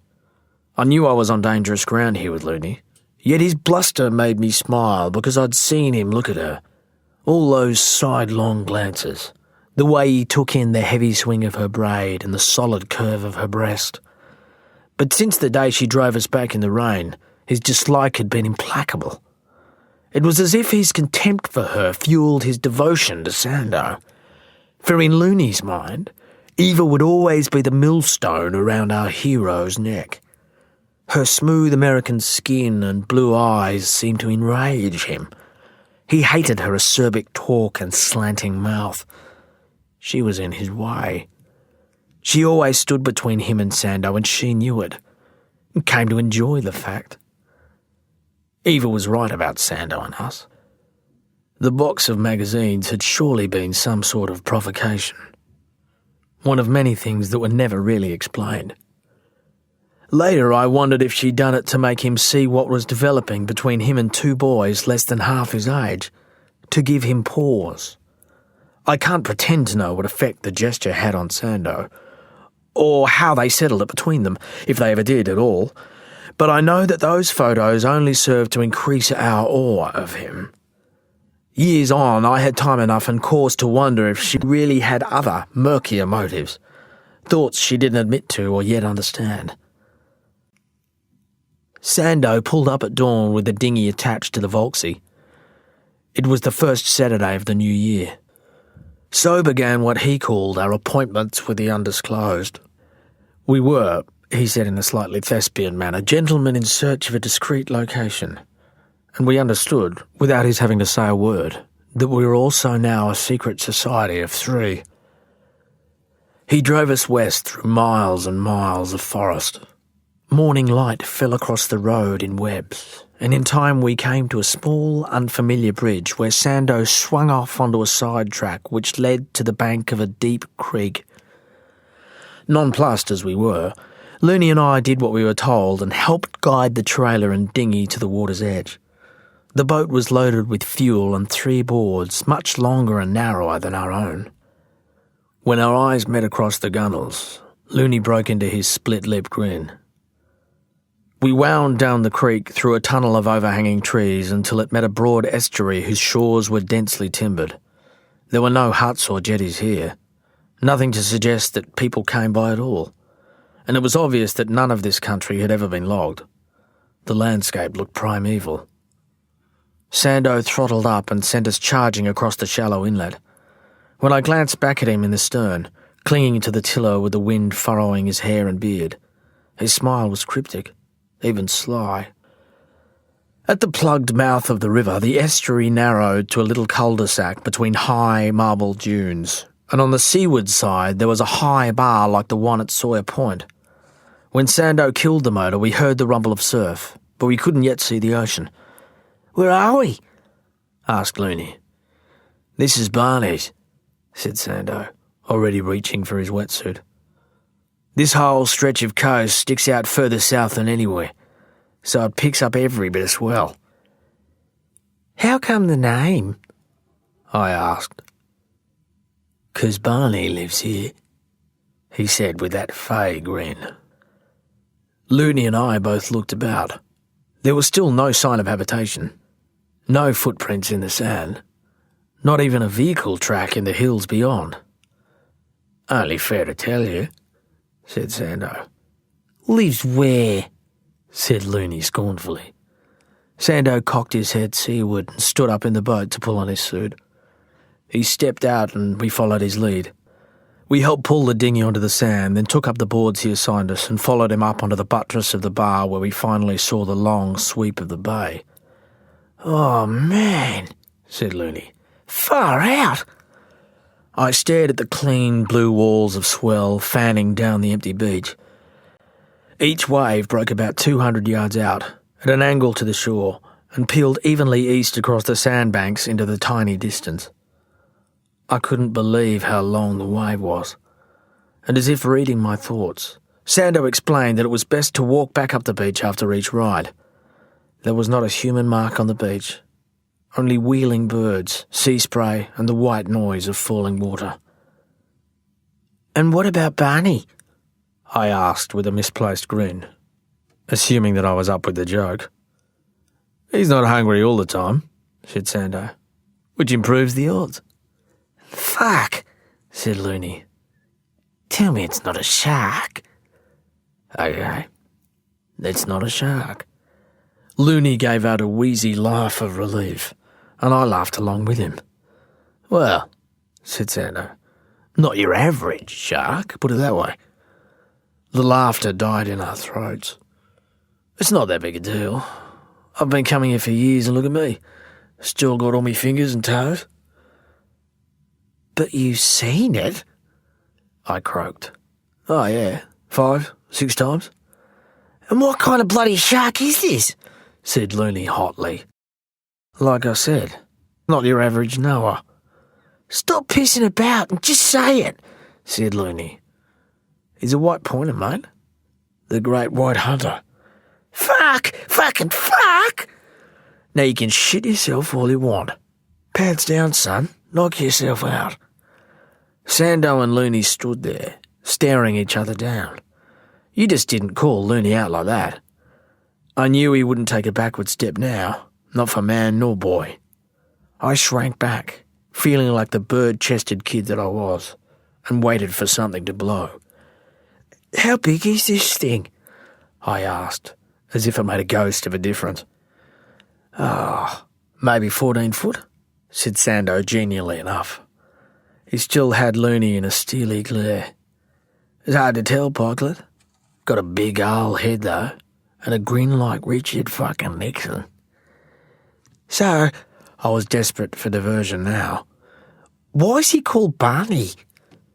Sando laughed. "I named him after Eva's old man. He thinks I'm a waste of skin. He won't eat me outright, the father-in-law, but he likes to show the ivories every now and then, just to remind me who's boss. So, a Barney it is. Come on, let's hit it while the tide's in." Looney threw down his board. "Why the fuck do you bring us here for?" "Make men of you," said Sando. "Thought you had the nets for it. Couple of giant killers like yourselves, boys who say they serve outside point at 8 feet. "We bloody did," said Looney. "And there's witnesses." "So you say, and maybe you did. But gosh, Loon, weren't you scared?" "Piss off." "Hell, I was," I muttered. "At least you're honest, Pikelet." "But scared of what? Water over sand? A bit of a sinus flush? What's to be scared of out there at the point?" "It was bloody 8 foot," said Looney. 10. Sando just snorted. He turned and jogged down to the water's edge and launched himself into the deep, moiling gutter of the rip. We watched him pick his way to the deep channel that ran out to the break, paddling casually, duck-diving spills of white water and shaking spray from his hair. "It's all bullshit," said Looney. "He's shitting us." I shrugged. "He's calling us fucking sooks." "Maybe," I said. "Thinks we're just going to sit here like a couple of girls." Girls or no girls, I was quite prepared to do exactly that. to sit there safe and warm on the beach and watch Sando dice it out with Barney. I was already thinking about what to do if he was eaten, whether I could remember how to start the outboard. Driving the combi home presented a few problems, but I figured I'd tackle these lesser obstacles one at a time.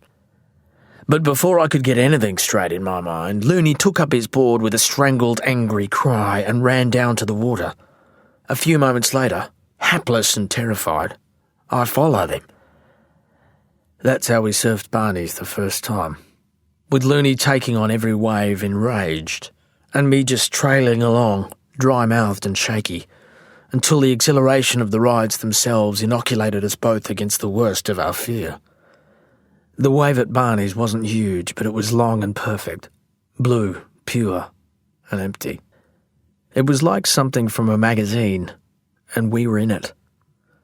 Looney and I strove to outdo each other, to take off as late as possible, to drop in with the kind of studied nonchalance we copied from Sando, and then steer up into the shimmering cave each wave made of itself.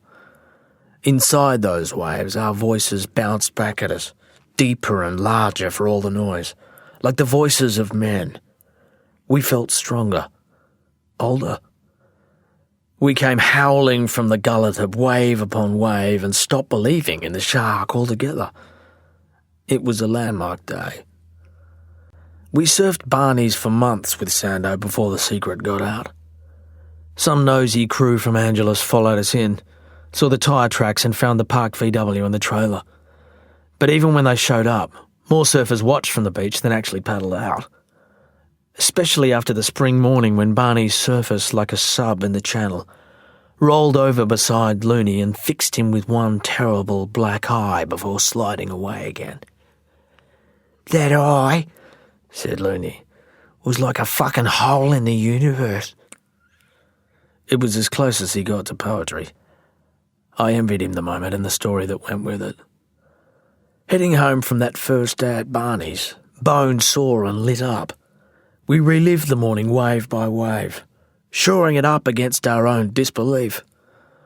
By common assent, Looney had caught the wave of the day. It was a smoker. I was paddling back out through the channel when he got to his feet. The wave reared up, pitched itself forward and simply swallowed him. I heard him scream for joy or terror and could only see him intermittently as he navigated a path beneath the warping folds of water. He was a blur in there, ghostly. When finally he shot out and passed me, he looked back at the weird, dilating eye of the wave and gave it the finger. "Geez, I wish we had a camera," he said afterwards as we chugged back through the forest. "It was too good. Should have got a photo." "Nah," said Sando. "You don't need any photo." "But just to show, to prove it, sort of thing." "You don't have to prove it," said Sando. "You were there." "Well, at least you blokes saw it." "My oath," I said. "But it's not even about us," said Sando. "It's about you. You and the sea. You and the planet." Looney groaned. "Hippie shit, mate." "Is that right?" said Sando indulgently. "All right for you. You got plenty of shots to prove what you done. Honolulu Bay, man. Fucking A." "All that's just horseshit," said Sando. "It's wallpaper." "Easy for you to say." Sando was quiet for a moment. "You'll learn," he said in the end. Looney beat his chest there in the confines of the combi cab. "Learn? Mate, I bloody know." I laughed, but Sando was unmoved. "Son," he said, "eventually there's just you and it. You're too busy staying alive to give a damn about who's watching." "Mate," said Looney, straining to maintain his bravado, "I don't know what language you're talking." "You'll be out there thinking, am I going to die? Am I fit enough for this? Do I know what I'm doing? Am I solid? Or am I just ordinary?" I stared, breathless, through the broken light of trees. "That's what you deal with in the end," said Sando, "when it's gnarly." "How does it feel?" I murmured. How does what feel? When it's that serious? You'll find out. 20 feet? Said Looney, subdued now. Well, you're glad there's no stupid photo. When you make it, when you're still alive and standing at the end, you get this tingly electric rush. You feel alive, completely awake and in your body. Man, it's like you felt the hand of God. The rest of it's just sport and recreation, mate. Give me the hand of God any day. Shoulder to shoulder in the cab, Looney and I exchanged furtive looks.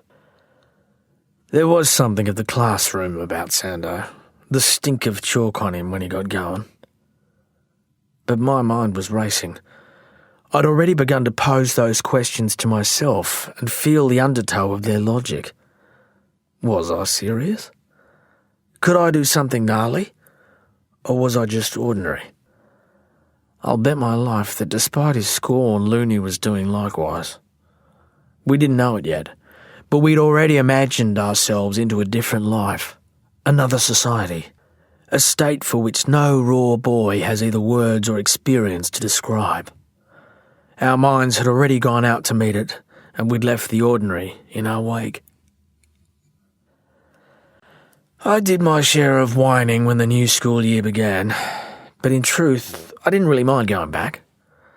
There was no more swell that summer, no opportunity to test myself any further, and the days began to hang heavy.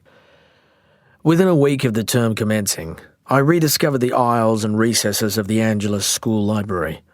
There was nothing like it in Sawyer, and the only other collection of books I'd seen was out at Sando's. During my first year of high school, I turned to reading as a kind of refuge, but that second year it became a pleasure in its own right. I started with Jack London because I recognised the name from Sando's shelves. After I saw Gregory Peck gimping across the poop deck on tally, I tried Moby Dick, though I can't say I got far. I found books on Mawson and Shackleton and Scott.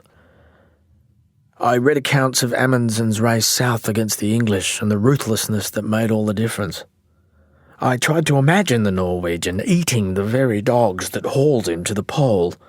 Something harsh and bracing about the idea appealed to me. I read about British commandos, the French resistance, about the specialised task of bomb disposal.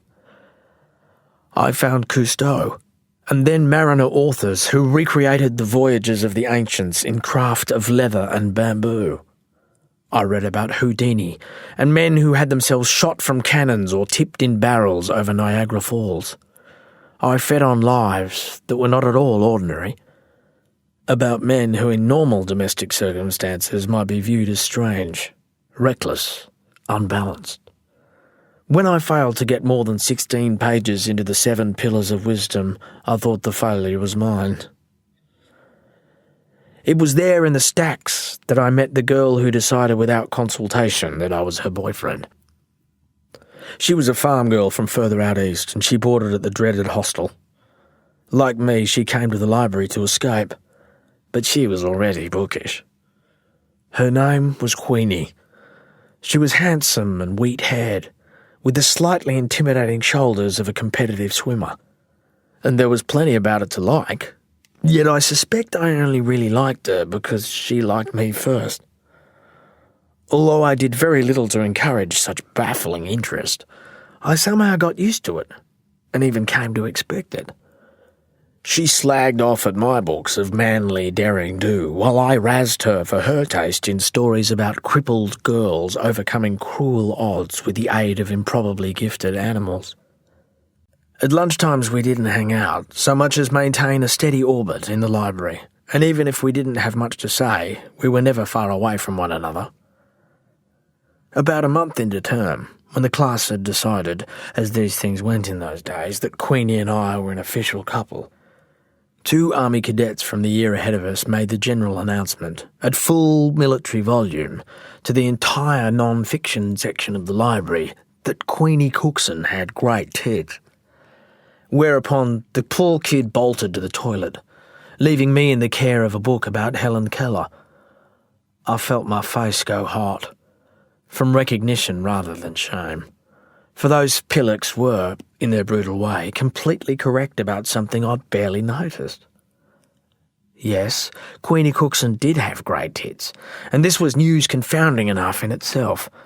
But how was I meant to react to it being broadcast like this in the library? Should I stand up and defend the girl's honour, then fight my way to the door?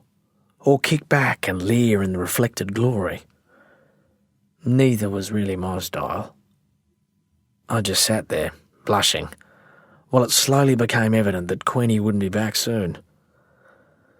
Even as I set aside Helen Keller and returned as casual as I could to the legless exploits of Douglas Bader, I knew I'd failed a test whose rules I didn't yet understand. In the early autumn, just as the first good southerly swells arrived, Looney broke his arm. We were fighting about at a place called The Holes, which was halfway along the cliffs to Old Smoky, and Looney had spent the morning daring me to dare him to have himself shot from a blowhole like some mad adventurer from one of my books. He'd perfected his badgering technique. He worked on you so long and so consistently that out of rage and frustration you'd find yourself challenging him to do something you had no interest in him doing.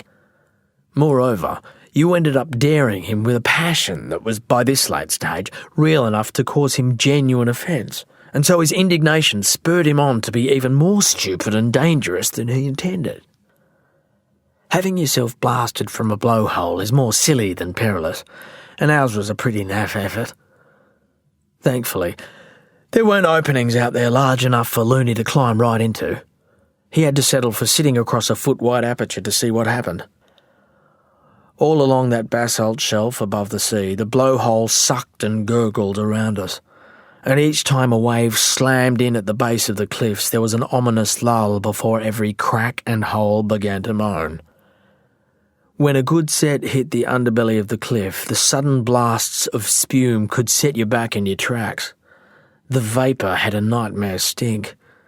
I kept well clear, fearful of the backdraft. I couldn't bear to think of being sucked down a black throat into the pounding guts of the caves below. I figured I'd rather be eaten alive by Barney. In the end, Looney's misadventure was more undignified than death-defying. He saddled up with a sick grin, and instead of being hoisted skyward, he was spat across the rocks horizontally. He came directly at me, legs pedalling, shirt blown fat as a life jacket, and with all that snowy hair in his eyes, he couldn't see where he was headed. I dropped. He caught his foot in the leg of my shorts and slammed down on the rock with twice the force he'd begun with. When he got up, his arm was all wrong. It was a hard trek back to the point. We were lucky Eva was home. She saved me from having to wheel Looney all the way back to town on my bike. He fainted twice in the cab of the VW, and Eva tried not to appear as though she was enjoying his spells. Barely 3 weeks later, it was this fracture that prevented him from surfing Old Smoky. It changed things between us in ways we could neither foresee nor understand. During the summer just gone, while we chafed at the chance to prove ourselves, the ocean went flat. We dived with Sando more than we got to surf with him. On breathless hot days, he took us out around the point to remote groper holes along the cliffs. These trips were designed to test our lung capacity more than anything, but we loved to hunt for food. We swam into deep granite crevices to pull abalone with Sando at our side, deeper with every dive, and often as not we outlasted him. I couldn't tell if Sando was simply letting us best him for reasons of his own, but Looney and I had trained ourselves to really soak the goodness from a lungful of air. When it came to freediving, we knew what we were doing, and going for abalone was infinitely more fun than lying on the black bottom of the river with your arms wrapped around a slimy tree root. The sea was brimming with stuff to help you forget the pain in your chest. It was worth the spotted vision and the roar in your skull to be able to chase a big blue groper into its lair. Some days we'd hike back across the ridge with a 50-pound fish and a bag of abalone and spend the afternoon filleting and shucking in the shade of Sando's killing tree. While we worked, we pestered him into telling us about Old Smoky. At first he was evasive about the Bombora, But we kept at him until he gave up tidbits of information in his cagey, elliptical way. It was maddening, but it charmed us. Right from the get-go, Looney was desperate to surf Old Smoky. He believed he was ready. I wasn't so sure I was up to it. The reef was a mile out to sea on a lonely, wild bit of coast, and from what I'd seen, the wave itself was huge. Whenever there was a swell big enough to make it break properly, you couldn't launch a boat within 20 miles. So the only approach was to bash out across the bush track from the point to the cliffs and crab your way down the rock face until you got within jumping range. We were supposed to launch ourselves off the storm-swept cliff, and then you began the mile-long paddle out to sea. I dreaded it, was tantalised by the prospect, and the worse Sando made it sound, the harder it was to resist the thought. When he knew we were hooked, Sando stopped being coy. He brought out marine charts of the area to show how the seabed rose from the continental shelf, how drastic the bathymetry was at Old Smoky, where water simply reared up on the shoal and turned itself inside out. He drew diagrams of the setup for us, the landmarks to navigate by to find the impact zone, and the safety of the deep channel beside it. It's a pretty simple affair, really, he told us. Once you choose the right wave, you're halfway home. But if you judge wrong, if you take off from too far across the reef, then you're in more trouble than the early settlers. Then he took us out there. It was a baking February day. The ocean was a mirror. From just beneath Sando's place, we boated down the estuary, hauled the dinghy up over the bar and launched out into the placid bay where we skated around the point and headed west to the cliff coast beyond. The sea-torn footings of the bluffs were tranquil, the blowholes dormant. When we got out to Old Smoke, conditions were so calm there wasn't much to see from the boat. Sando confirmed the landmarks for us. The way the trees inland matched up with a streak of lime down the cliff inshore. The reef itself only a dim shadow below. "Deep?" I murmured. "Won't seem so deep from the top of a 20-footer, said Sando. "Let's see how deep. May as well do our homework." We dropped the anchor in the purple water of the channel, 10 fathoms of ropes out before it found bottom. We had only masks and no fins. We watched Sando plunge in and swim over to the reef. Looney and I hit the water a moment later. Rising sharply from the seabed, the shoal at Old Smoky was like a sunken building, windows open, teeming with blue morwongs, harlequins and boarfish. In the water column above, schools of buffalo brim churned restless circles. Because Sando was watching, and because we could, we speared past him for the bottom, to make solid the idea of the place and the stories we fed on. We kicked down barefoot and shaped ourselves to glide, purging as we went. In the mouths of caves were lobsters the size of cattle dogs. At 30 feet, I took a handhold in the rock and rolled over to see Sando as a black star up there at the surface. Looney slid down beside me and hooked on. We hung there for the longest time, the two of us, locked in the old rivalry, smiling madly around our snorkels while the sea clicked and rattled around us. Fish arrived, curious at first, and then anxious when we showed no sign of moving on. In time, they fled into the blips and specks at the edges of my vision. The first big cold fronts arrived while the water was still warm. For the best part of a fortnight, we pored over forecast maps, watching a chain of subantarctic storms, hoping one might wander north towards us, or that two might converge and peel away in our direction to bring the sort of weather required to make Old Smoky break.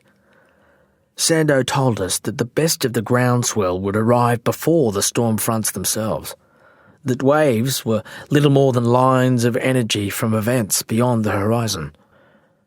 I tried to imagine them, these radiating shocks, as they rolled toward us like harbingers of a trouble we couldn't yet see. Along with Looney, I was excited and jittery, though there was still something unreal about the rigmarole of preparation when the storms themselves seemed so abstract. In these weeks before Easter, Sando was solemn and pensive. We'd pedal out to his place only to sit on the steps for an hour while he went through his yoga routine, and Eva glowered at us from the open doorway. We did our best not to pester him. We knew that he drove out along the ridges with his binoculars every day, that he was watching and waiting while we were in school, and we saw that he had huge pointed big wave boards laid out in readiness beneath the house. There was nothing left to do but wait. My parents wouldn't have had any idea about what I was preparing for. I can only assume that they accepted my story about Sando, who was, I said, just a bloke who gave Looney and me a lift now and then, someone for whom we did odd jobs. Whether or not they believed this story, they never challenged me over it. They were not suspicious like Looney's old man. He had Sando and Eva pegged as layabouts and drug-addled hippies, and he'd already forbidden his son from going out to their place. But Looney, who was always good at covering his tracks and an excellent liar besides, had never been the sort of boy who felt compelled to do as he was told. He regularly slept at our place on weekends. For all his sly grins, I knew he liked the homely manner in which my parents did things. He even liked the mortifying way my mother would come into my room some nights to try to tuck us into our beds. It was, I suppose, a taste of the domestic life he'd missed out on, though at times he seemed to be play-acting. Being with us a few days a week meant he could escape his father's brutal moods, but it was also a means of avoiding surveillance, for Sando had long been in the habit of picking us both up from my house.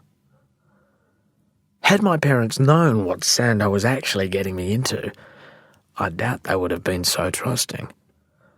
Back then, the idea of a grown man spending so much time with teenage boys wouldn't have troubled them or anybody else, for all that sort of fear and panic was far in the future.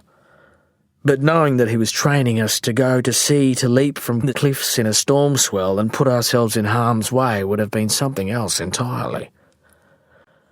Perhaps it was irresponsible of Sando to lead us into such a situation. At that age, we were physically undeveloped, too small to safely manage what we set out to do, and he did it without our parents' consent. I have no doubt that in a later era he'd have been seen as reckless and foolhardy. Yet when you consider the period and the sorts of activities that schools and governments sanctioned, Sando's excursions seem like small beer. We could have been staying back at school as army cadets, learning to fire mortars and machine guns, to lay booby traps and to kill strangers in hand-to-hand combat like other boys we knew, in preparation for a manhood that could barely credit the end of the war in Vietnam. Sando appealed to one set of boyish fantasies and the state exploited others. Eva was right. We were Sando's wide-eyed disciples. But in the 60s and 70s when we were kids, there were plenty of other cults to join. Cults abounding.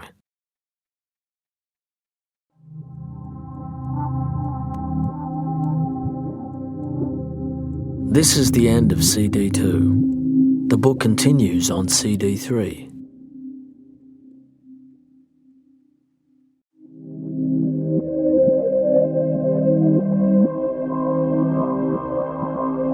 CD3.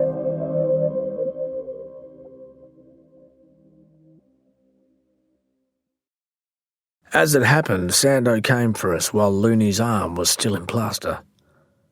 We woke in the night to the booming swell, but neither of us said anything. If tomorrow was the day, then only one of us would be paddling out with Sando. Once awake, we lay silent for hours, and when we heard the VW come threshing up the inlet road, we dressed quickly and crept from the house.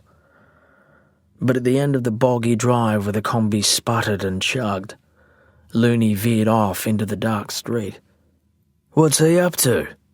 yelled Sando, cranking a window down. I shrugged, but I already knew. "Doesn't he even want to watch?" "No," I said. "He doesn't. Here, get in." We putted up behind Looney with the windows down. The air was freezing, and nobody in Sawyer seemed to be up. "Hey, Looney," said Sando as we eased alongside to keep pace with him. "Aren't you going to come and watch out for your mate?"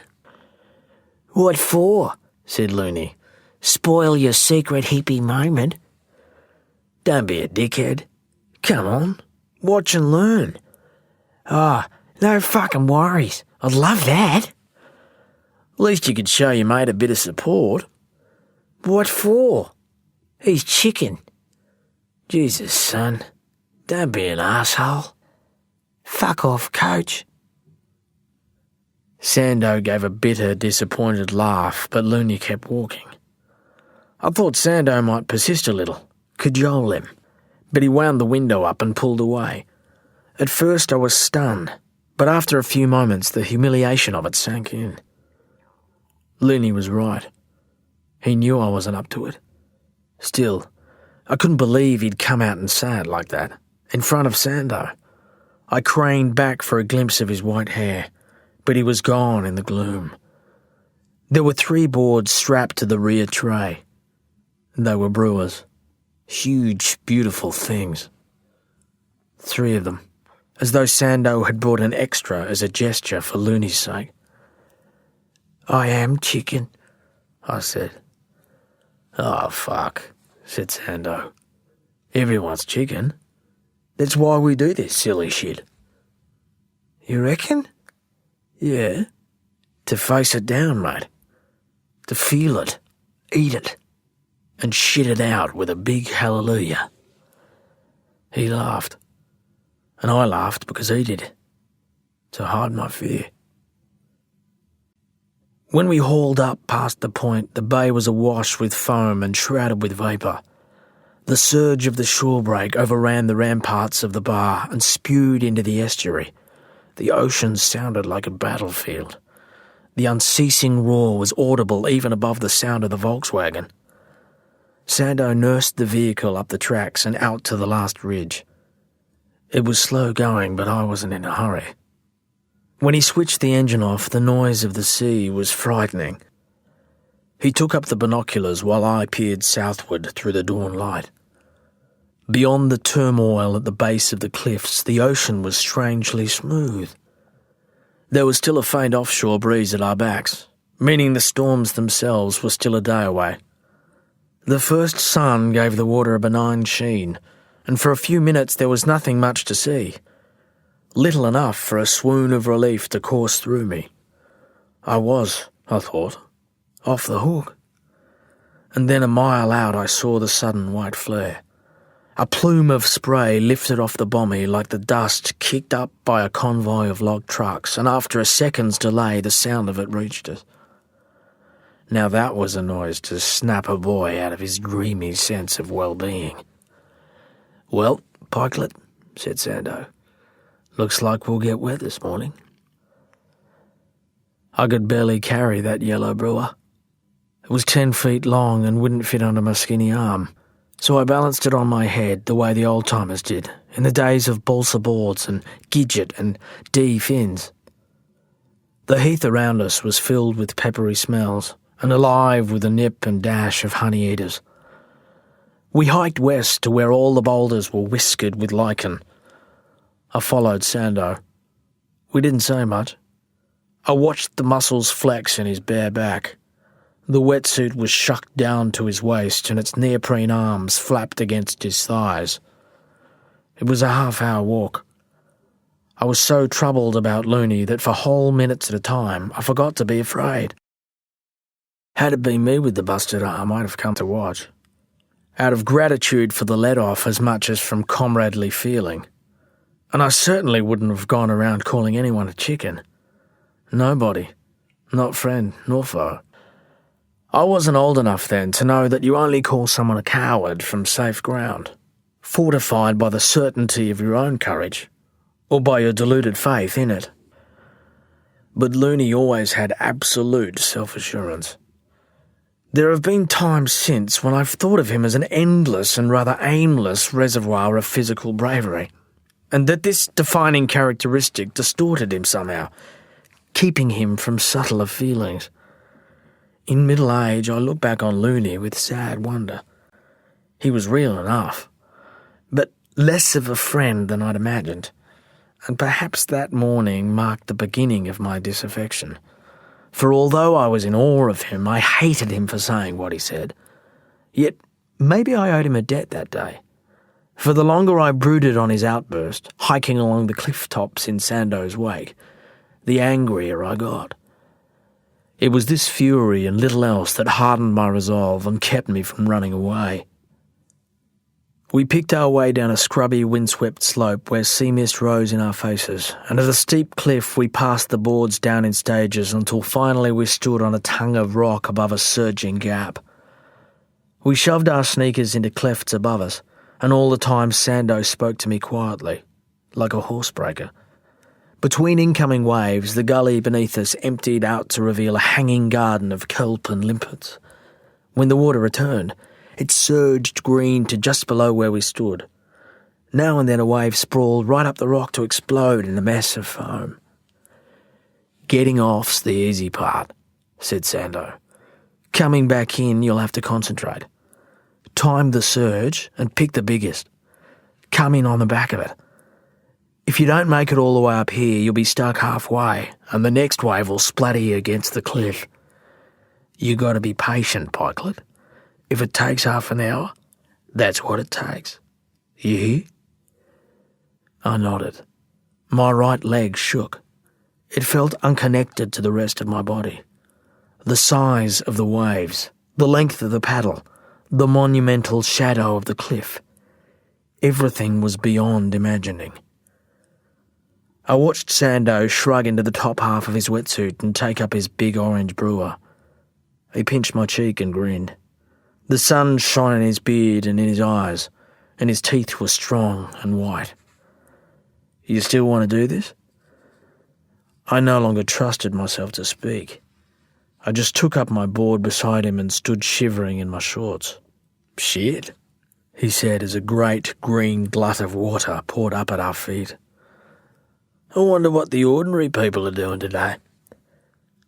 With that, while the sea was all but upon us, he launched out with his board like a shield before him and landed smoothly and paddled briskly with the receding surge. In a moment he was out in deep water beyond the turbulence. I looked down into the moor and waited for the surge to return. Sando sat up to wait. Birds shrieked behind me. The rocks streamed with fizz. Every crack spilled rivulets and streams and sheets until suddenly the sea came back and Sando started yelling, and then I braced and jumped. The paddle out was so long and disorientating that it became kind of abstract. I followed the cheesy yellow soles of Sando's feet and fell into a rhythm. Half an hour later, still 200 yards shy of the reef itself, I sat up beside him in a dreamy calm. Perhaps it was the warm sun and the exertion and the fact that we paddled out during a long lull, but I began to feel safe and happy. When the first wave broke over Old Smoky, all that equanimity simply evaporated. We were in deep water, safe enough in the scheme of things, and I hadn't yet understood the scale of what I was seeing, but the sight of the thing pitching out across the bommy drove a blade of fear right through me. Just the sound of spray hissing back off the crest inspired terror. It was the sound of sheet metal shearing itself to pieces. The wave drove onto the shoal and the report cannoned across the water and slapped against my chest. Sando hooted. He raised his arms to it and tossed his head back. The wave sprawled and growled and finally spat its wind into the pacifying depth of the channel so that by the time it reached us, it was just a massive current with a trailing scum of spindrift. "Got your bearings?" "Yeah," I lied. Had I the slightest idea of where to go, I would have paddled straight back to the cliffs and climbed out right then. But behind me the land was featureless. Just a grey-black slab which disappeared between swells. Sando paddled on up to the channel in tight to the reef, where the swells humped prodigiously but did not quite break. At a loss and scared of being alone, I followed. He paddled and propped, checking and adjusting his position all the time. He motioned me closer as a fresh set lumbered in. At first, all I saw was a series of dark lines in the distance, and then these swells became a convoy, bearing down on us, increasing in size and speed with every passing moment until they became distinct waves that warped and wedged so massively that I found myself looking uphill into great sun-struck ridges. You could feel the whole skin of the ocean being drawn outward to meet them, and it was impossible to resist the conviction that we were about to be mown down, even here in the safe depth of the channel. We sat tight while 4 waves went by. Then Sando paddled over and put himself in harm's way. I stayed out wide. I wasn't going anywhere. He rose, still sitting over the next wave, lifted into the sky without expression, and for a long time afterwards he was obscured by spray. When I saw him next, he was stroking into the path of the biggest wave I'd ever seen. As the thing drew itself up onto the reef, he seemed, for all his beetling, to be sucked back up its lumpy slope. A moment later the wave broke, spangled and streaked, and pluming vapour behind him, and he was up, falling bent-legged into the pit below. Despite the surface chop, he kept his feet to come sweeping down from 3 stories high, and when he ploughed by I caught a jaunty flash of teeth and saw he was okay. When he paddled back out, Sando was singing. He slapped water my way and did his best to unseat me. His eyes glittered. He was as lit up as I'd ever seen him. "Jesus," he said, laughing. "God, you gotta get some of that." "Just watching," I said, panting with anxiety. "Oh, yeah," I said. "Really?" "Doesn't come round every week, mate." "Nah.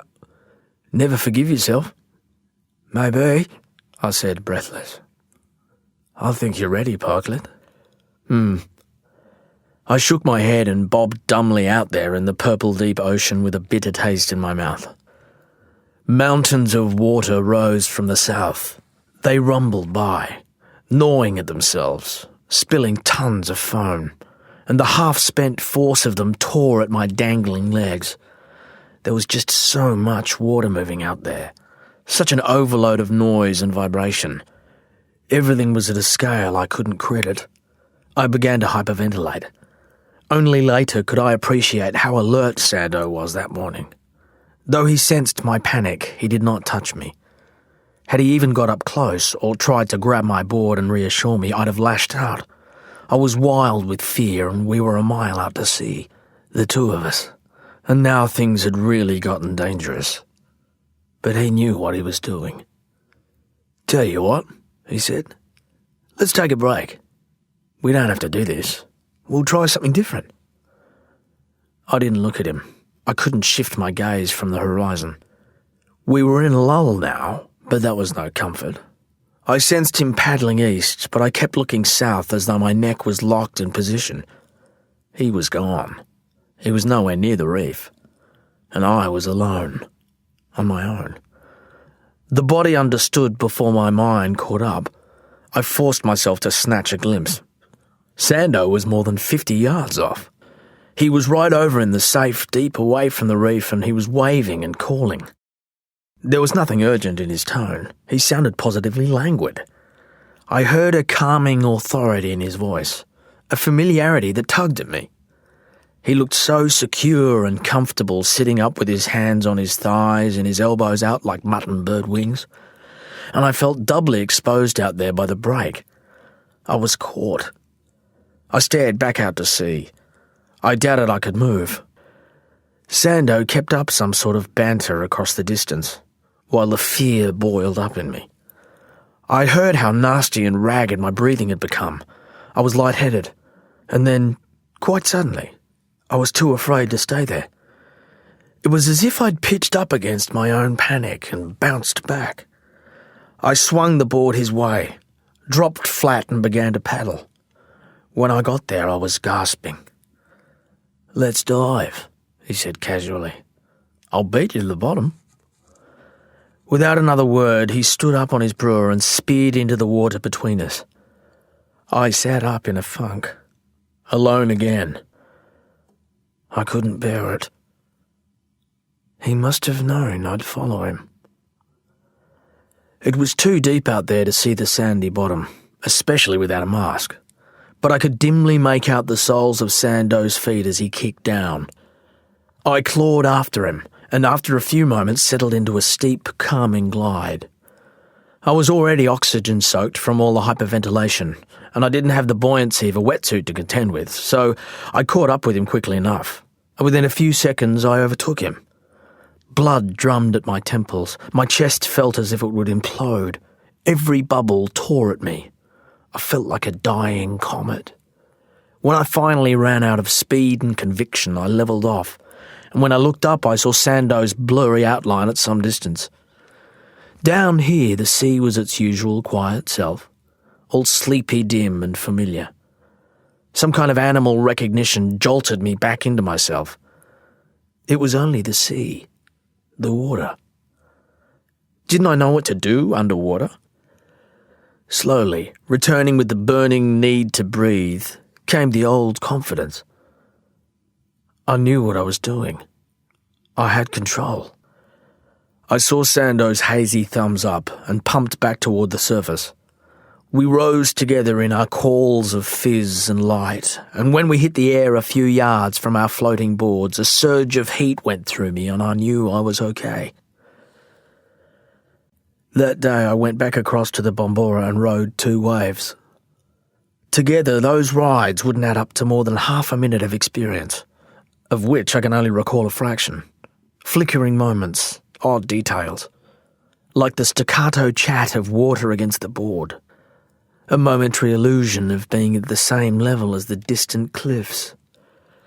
The angelic relief of gliding out onto the shoulder of the wave in a mist of spray and adrenaline. Surviving is the strongest memory I have. The sense of having walked on water. Sando paddled up and held my hand like a brother or a father, and I was babbling. I felt immortal, and he just laughed. But already I wanted more. I was hankering for a 3rd ride. Something to make it real. I sat for a few minutes while Sando took the next wave. He made it look easy, and suddenly it did feel easy.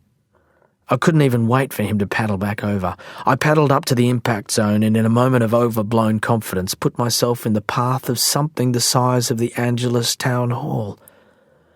I didn't understand how wildly I'd overreached until the moment I got to my feet and felt the whole edifice bulge and mutate beneath me. For half a second I saw the shadow of the reef far below. The heavy board fell from under me like a leaf, and I sprawled down the hard, unyielding face without it, bouncing from hip to hip, unable to break the skin of the water. I was falling down a staircase, one that never seemed to end, which collapsed on me and shot me skyward before snatching me down again so its rubble spill might drive me headlong across the reef, rattling and racking me all the way. I bounced and pinged and shot, winded and half-blind across the shoal, and when the reef fell away, the turbulence ploughed me so deep and so fast I barely had a chance to equalise to save my eardrums. I knew not to fight it, but I was nearly gone when the sea let me go.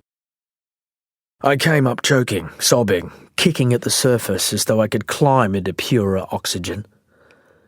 By the time Sando reached me, I'd regained some composure, but he'd seen it all. I was 200 yards from where I'd caught the wave, and my shorts were gone entirely.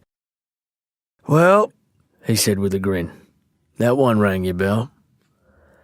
He pulled me onto his brewer and said nothing about my bare ass. My board lay bright in the distance. He let me lie there a while before he swam off to get it, and when he came back he called it a day. I paddled in after him and hoped there had been no witnesses. We didn't go looking for Looney that afternoon, but we knew he'd show up eventually. Eva fed us fish burgers and let us prattle until fatigue overtook us and we lapsed into stupefied silence. As the storm front darkened the sky, we hung in hammocks on the veranda where the wind was eerie warm. I was sore and so drowsy I kept falling asleep.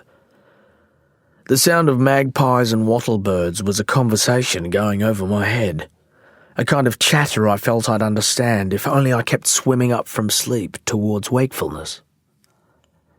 Later in the day, the dog barked, and Looney came stumping along the rutted drive. It was raining by then. He pushed the dog away and hesitated before coming across the yard to the veranda steps. The plaster cast was slung like a weapon across his chest. "Come on," called Sando. "Get out of the rain." Looney just stood there. "Don't be such a goddamn punk," said Eva, swinging out of her hammock. She stared at him a moment, hands on hips, before limping inside, and only then did Looney come upstairs to stand against the veranda rail. His sun-bleached hair was flat on his skull and the calico sling wet through. Eva came back with a towel. He took it without acknowledging her. "Well?" he said. Eva snorted and went inside. She closed the French doors a tad too firmly. Sando considered Looney for some moments and then lay back to swing a bit. Looney glanced at me. I averted my eyes. "All this time," said Sando, "surfing the place on my own, watching it, biding my time, keeping my little secret. Funny, you know, but it was nice to share. A real surprise, but it felt good. So maybe the best part about having a secret is letting someone in on it. Eh, Parklet?" I shrugged, unable to keep from smiling. "How big?" Sando sighed. "Big enough to make it interesting," he said. "Big enough to rip the boy wonder's shorts off."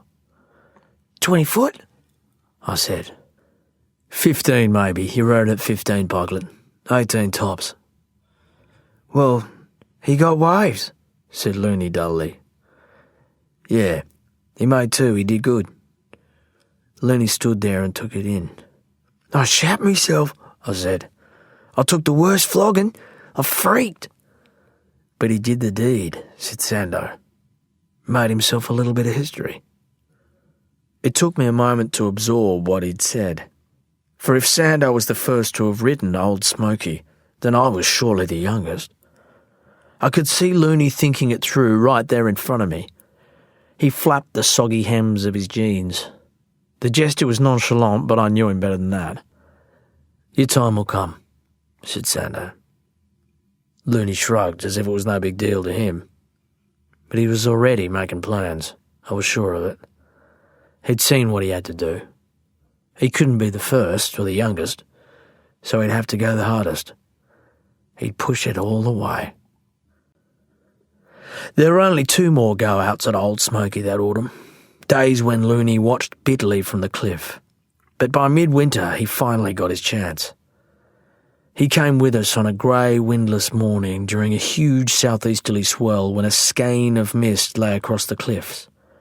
Climbing down towards the water I heard voices, and after leaping out and paddling clear I saw that a few of the Angelus crew had followed us. Looney wanted an audience. He tipped them off.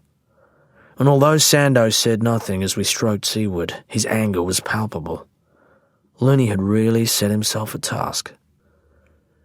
But he set a new mark that day, no question about it. He did more than prove himself. He surfed like someone who didn't believe in death. The manic grin was gone. He clawed hungrily into the line-up and gave no quarter. It was 20 feet out there, maybe more, and he went later and deeper than either of us, never once begging off. He ploughed down those black-bellied monsters in a low crouch, his feet planted wide, while Sando and I sat in the channel and hooted in disbelief. Whatever we did that day, Looney did it harder. I can't believe he wasn't afraid, but he had the cold determination of a boy completely overtaken by an idea. It wasn't that he was invulnerable or even particularly graceful, because he took some terrible beatings in attempting the impossible. But for every wave that nailed him, he'd squeaked clear of 2 others just as gnarly. He was 15 years old. He hadn't simply taken Old Smoky on, he'd taken it over. From that day forward, it was Looney who set the benchmark. Sando and I could only watch in awe. And there, when we came in, was the Angelus crew, misted in on the cliff, uncertain of what it was they'd seen. So there we were, this unlikely trio, A select and peculiar club, a tiny circle of friends, a cult no less. Sando and his maniacal apprentices. Very few people ever really knew what we did out there along the cliffs. It was, after all, behaviour beyond the realms of logic. But within the tiny surfing fraternity along that part of the coast in those years, we had a certain underground reputation. Bit by bit, a special aura settled upon us, and in our way we were rather solemn about what we did. Under Sando's tutelage, we ate carefully and worked on our fitness. He taught us yoga. We grew stronger and more competent, expected more of ourselves, and forsook almost everything else for the sake of the shared obsession. Years before people started speaking about extreme sports, we spurned the word extreme as unworthy. What we did and what we were after, we told ourselves, was the extraordinary. Yet some reserve had set in alongside all this grand feeling. In the water with Sando, Looney and I were part of a team so thoroughly coached and briefed that in big waves we could anticipate every move the other made. We saw bad falls coming and were ready to effect a rescue in a hole-down or in the event of injury. And this was comforting to know when you found yourself hurtling along beneath 1,000 tons of whitewater, ragdolling across the reef with your lungs near to bursting. In our boyish way, we thought of it as a war zone out there on the Bonnies, and we styled ourselves as comrades under fire. We were proud of our maverick status, even if it was semi-secret. We were into things that ordinary townsfolk could barely imagine. Sando was big on discretion. He did his best to instill in us a quiet sense of modesty. His hippified warrior spirit, so hard to grasp at this remove, was for a boy like me basking in the glow of his authority, a code as tangible as it was heady. Meanwhile, a gap opened between Looney and me. Those weeks he spent in plaster did the damage. His long, brooding weight that Sando and I surfed Old Smoky without him had curdled things between us, and it couldn't be undone. It was never sufficient for me to acknowledge his superior courage. He was the duck's nuts, and I told him so. I didn't compete with him anymore because it was an unequal contest and I didn't need the grief. Yet I did secretly believe I had a style he lacked. Never a pretty surfer, Looney was often a triumph of guts over technique. I didn't challenge him, but the struggle between us was never-ending, and out of the water things were definitely cooler. Looney's devotion to Sando grew more intense. For all his surliness and tough guy skepticism, Looney hurled himself at Sando like a son putting himself in his father's path. He became mulish about it. He liked to make things awkward. He often rode out to Sando's without me and routinely forgot to pass on his messages. On the surface, things appeared normal enough. In big surf, we were still solid. But elsewhere, when Sando wasn't present to temper him, Looney became less fun to be around. I didn't exactly avoid him. He often had other fish to fry. Between swells, he ran with an older crew of ag schoolboys, kids with stubbly chins and smokers' coughs. They bought the groggy swipe from the pub, and they sold him detonators, 303 cartridges and stick mags in return. I knew he kept a Kero tin full of contraband buried in the forest. He had the making of pipe bombs out there, and money he looted from guest rooms and passed out drunks. All winter he bristled and burned with a fury I didn't understand. Everything seemed to be my fault, so I didn't mind being out of his way. There came a spring morning, a dark, rain-misted day on the Angelus Road, when the school bus shuddered to an unscheduled halt. I stirred from my travelling stupor and looked up to see a hellish mess on the bend ahead. The bus chugged and rattled at the shoulder of the highway. The driver seemed to hesitate between backing up and jumping down to render aid. On the road before us, a cattle truck lay on its side with the remains of a small car pressed into its underbelly. Steers writhed on the bitumen, bellowing, kicking, lashing their heads against the road. One hauled itself into the ditch, a hind leg trailing lifeless behind it. Blood ran thin and copious in the rain. It seemed to make the culvert weeds greener than they were, and it trickled downhill towards us as the bus filled with murmurs and sobs. A farm vehicle eased up behind the wreck and a man got out. The vehicle pulled away again in the direction of Angelus, while the newly arrived man dodged scrabbling beasts to crawl up into the underbelly of the truck. Finally, the bus driver cranked the door open and went out to help. I watched him go, hunching in the rain, pulling up his collar. There was something about the slack pace of his stride that inflamed me. I got to my feet and plunged down the steps and sprinted past him toward the twisted shambles. The bus driver shouted above the noise of maimed animals. The road was an obstacle course of lurching bodies, dark tongues and lolling eyes. There was a horrible scrape of hoofs on the tarmac. The air stank of OXO cubes and shit and spilled diesel. When I reached the farmer, he was tugging at the car door in his town clothes, and all he could say was, Jesus Christ, on and on, over and over. I saw that the driver was dead. The way her head tilted back on her forward-thrust body was all wrong. She was so hard up against the steering column that all my senses recoiled.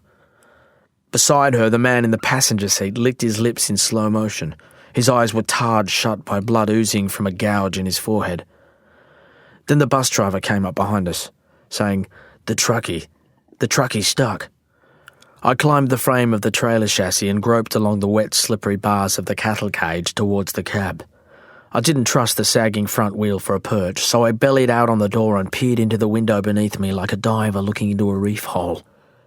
Barely a foot away, shivering in an army surplus jumper and hanging in his seatbelt, was a big bloke with a beard and gold fillings. The window between us fogged up. I called down to him to open it, but he didn't seem to hear me. He just shook there, slowly obscured beneath the fogging, rain-pelted glass, while I yelled until I was hoarse. And then the cops arrived with a rifle, and the fire truck was there, and someone much bigger hauled me down and gave me a steaming mug of Milo that I couldn't drink for the life of me. That same night, the old man drove me back into Angelus for the school social. Even though I'd asked Queenie Cookson, I really didn't want to go anymore. But my mother insisted that I show for the girl's sake, to save her the shame of being stood up. So in I went, scrubbed up in a yellow body shirt and flared corduroys, while the old man whiled away the hours fishing for Skippy off the town jetty. On the drive over, even at the bend, with its hail of windscreen glass and crushed vegetation, neither of us said a thing. When we got to the school gym in Angelus, I mumbled thanks for the ride and sloped in. Inside, a band from the city played songs by The Sweet and Status Quo. The dim lights, the music, and the sight of all my classmates in their best duds made everything unreal. I felt as though I wasn't properly there. The cavernous hall was full of competing perfumes. There was so much glitter and lipstick that everybody looked like strangers, and it took me 10 minutes to find Queenie over by the basement stairs. "Why didn't you tell me about this morning?" she shouted close to my ear. I shrugged. "I had to get it from Polly Morgan." I shrugged again.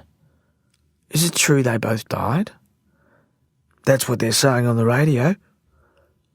"You look shocking today," she said. "Why didn't you say anything? You should have told me. I don't get you." There was nothing I could think to say in reply, so I shrugged once more. She scowled. I put my arm around her, and this seemed to placate her somewhat. Later we danced to Sherbet and AC/DC tunes, and the conversations we had with others were mostly lip-reading. We wound up in the deep shadows of the basement stairwell, clinching and kissing abstractedly until the lights flickered and it was all over. When I got in the car, the old man looked haggard. "You stink of fish," I said. "And you smell like a girl." We drove home in such a silence that I found myself fiddling noisily and pointlessly with the radio knobs. It annoyed the old man, but the agitation kept him from falling asleep at the wheel. Back home, my mother was still awake in her candlewick dressing gown. "You look handsome, love," she said. I stood away from the sink while the old man wearily cleaned his fish. The stares of all those dead eyes made my gut flutter in a way that was new to me. When he opened their silver bellies, I went to my room and did not sleep. There were several major swells that year as big lows rode up out of the roaring 40s, but we spent more time waiting for them, discussing them, imagining them, than writing them. Winter had its many interludes when for weeks on end the wind turned sideshore and brought swell in at hopeless angles, and there were days and days of dark, squally chop when the sea was a misery to behold. I watched the weather maps and waited for Sando, perpetually in a state of anguished anticipation. Somehow I'd gotten used to a certain underlying level of fear. When it was gone, I missed it. After a huge day at Barney's or a rare session at Old Smoky, I came home charged. The euphoria lasted for days. But when it dissipated, I became restless, even anxious. I couldn't concentrate at school. Whenever I condescended to go fishing on the estuary, the old man complained that I twitched and jiggled like an alky, that I wrecked a good morning out. I took to running in the forest. I rode out to the river mouth and back, flat strap. I did what I could to wear myself out, but at night I still lay awake, turning, sighing, waiting. At school, Queenie Cookson passed a note, via intermediaries, to outline my many flaws. I was moody, selfish, and inattentive, and notify me that I was forthwith relieved of my duties as boyfriend. I did my best to take it badly, but in truth I was relieved. In the troughs between big days, Looney was infinitely more resourceful than me. Having been addicted to danger all his life, he could always find a pulse-raising challenge. That year he drilled a peephole in the pressed tin wall of the pub storeroom and forged an entirely new means of putting himself in peril. A woman called Margaret Myers began staying weekends in the pub. Reputedly from Sydney, she was about 40 and rather tall. She was dark-haired and curvy, wore caftans and beads, and smoked clove cigarettes. She was all out of sync for Sawyer, but she quickly became a regular.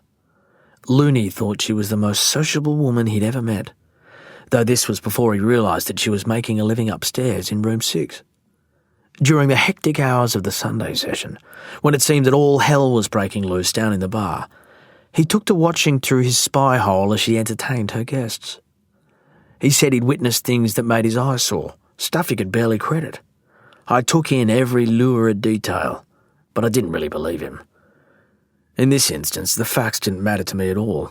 Margaret Myers was such a fabulous creation, and Looney such a great bullshitter that the telling and the idea was satisfaction enough.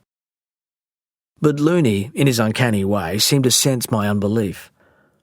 God knows, I never called him a liar. I wasn't stupid enough to fall for that. I didn't even press him for the more prosaic details of corroboration. Stuff about the spy hole, the angle of view, the convenience of her using the same room each time. Yet he called me on it anyway, for just as he had a native genius for manufacturing a physical challenge where there was none, Looney could find an accusation in any endorsement, and before long, with barely a word on your part, he'd have himself wound into an indignant fury, and you'd find you'd somehow dared him to prove himself. In the case of room 6, there was only one way for Looney to feel himself vindicated. Which is how I came to be in that storeroom one day, lifting a grey scab of juicy fruit from the pressed tin wall with Looney's breath hot and sour in my ear. I didn't really want to be there. The entire operation of getting from woodshed to laundry and then making the fraught bolt upstairs hardly seemed worth the risk. The room stank of mops and damp cardboard, and my heart beat so hard it made me queasy. I was breathless and sweating, and when I first leaned against the metal wall, my forehead slid off the mission brown paint. It turned out that the spy hole was hardly required to prove Looney's point. The squeak of the bed next door, the slap of meat, and the low growls coming through the wall were evidence enough. But that bit of gum was a provocation. I peeled it off, pressed my eye to the gap, and let out a grunt of surprise that must have been audible from the other side of the wall. Because what I saw first, not 2 feet distant, was a woman's lipstick-smeared face turned my way. Her green eyes were open but unfocused. She had big paws, and her skin shone damply beneath her jouncing curls. I recoiled so fast that I impaled myself on Looney's front teeth. We stumbled about on the bare boards, hissing and wincing, and there was a pause in proceedings in the next room. We froze, waiting for the door to fly open. The back of my head felt punctured. After a few very long moments, the chafing bed resumed, and a man murmured and beads clacked without rhythm. I stared across at the white eye of the spy hole, and when I looked back at Looney, he was laughing silently. I jerked my thumb in the direction of the door, but he shook his head. At least half of me was grateful. I gathered my nerve and tiptoed back to the wall. I pressed my eye up and saw a woman's pink rump and a man's hairy thighs thudding against it. I didn't breathe. I followed the feline curve of the woman's spine to the massive curls on the pillow, only an arm's length away from where I stood, and while I watched, Margaret Myers rose on her elbows in response to some new urgency. Her breasts and beads swung and the golden hoops of her earrings glinted. She tilted her face up and opened her eyes a moment and looked my way. There was a moment, just a flicker of surprise, but I knew she'd seen me. She seemed more interested than outraged, and gradually, with a kind of weary amusement, as the bloke pounded away behind her, she began to smile. A hot jet ran down the leg of my jeans, and I made a stupid sound as Looney pulled me aside to see for himself. Right then the man called out to nobody in particular, like a bloke who'd just dropped something in the street, and I didn't need to be watching to know whose voice it was. I stood clear, fully expecting Looney to reel back out of the room at the sound of his old man right there through the wall, but he stayed where he was, lips pursed, head and palms against the tin, as though he'd seen it all before. I'm amazed at how long it took me to become properly inquisitive about Sando and Eva. Anybody older might have been more than merely curious about their circumstances. For one thing, they seemed to be free agents. They lived like no other people I'd ever met. It was hardly abnormal in those years for long hairs to avoid all talk of work and money except to condemn them in proper Aquarian terms. But these two never even bothered to bring the subject up. They never spoke about making a living the way locals did. It was as if the concept never occurred to them. They thought and lived and carried themselves differently to other people. There were few townsfolk who lived as comfortably as they did, yet I didn't ask why. I was a mere schoolboy. I wouldn't say that I was under anyone's spell exactly, but I did feel that there was something special about Sando, and I had no interest in how people paid their bills. Of what importance are the material details of adult life when you're an adolescent? I didn't think to ask how he got what he had, or even how he got to be what he was. I put all my efforts into trying to be like him. I could take or leave his prickly wife, but I watched Sando. I hung on his every word. I was content to just be with him. There were afternoons out there with Looney and Eva and him, when we swung in hammocks while the weather piled up towards the forest from the broad sweep of the bay. As roos grazed on the grassy slope and the wind chimes stirred around us, that I had a sense I'd been singled out somehow, chosen. Then there were those rare days, the times we returned from a session so huge, surf so terrifying as to render us incoherent. Back at the house, we ate and drank and lay rocking alongside one another, laughing like stoners. It was hard to find words for the things we'd just seen and done. The events themselves resonated in your limbs. You felt shot full, and the sensation burned for hours, for days sometimes. Yet you couldn't make it real for anybody else. You couldn't, and you weren't sure you wanted to. But we blathered at each other from sheer excitement, and you can imagine the boyish superlatives and the jargon we employed. Eva was impatient with our giggling nonsense, yet now and then I caught her listening, especially to Sando, in a way that made me wonder about her. Sando was good at portraying the moment you found yourself at your limit, when things multiplied around you like an hallucination. He could describe the weird reptilian thing that happened to you, the cold, supercharged certainty which overtook your usually dithering mind, the rest of the world in a slow-motion blur around you, the tunnel vision, the surrender that confidence finally became.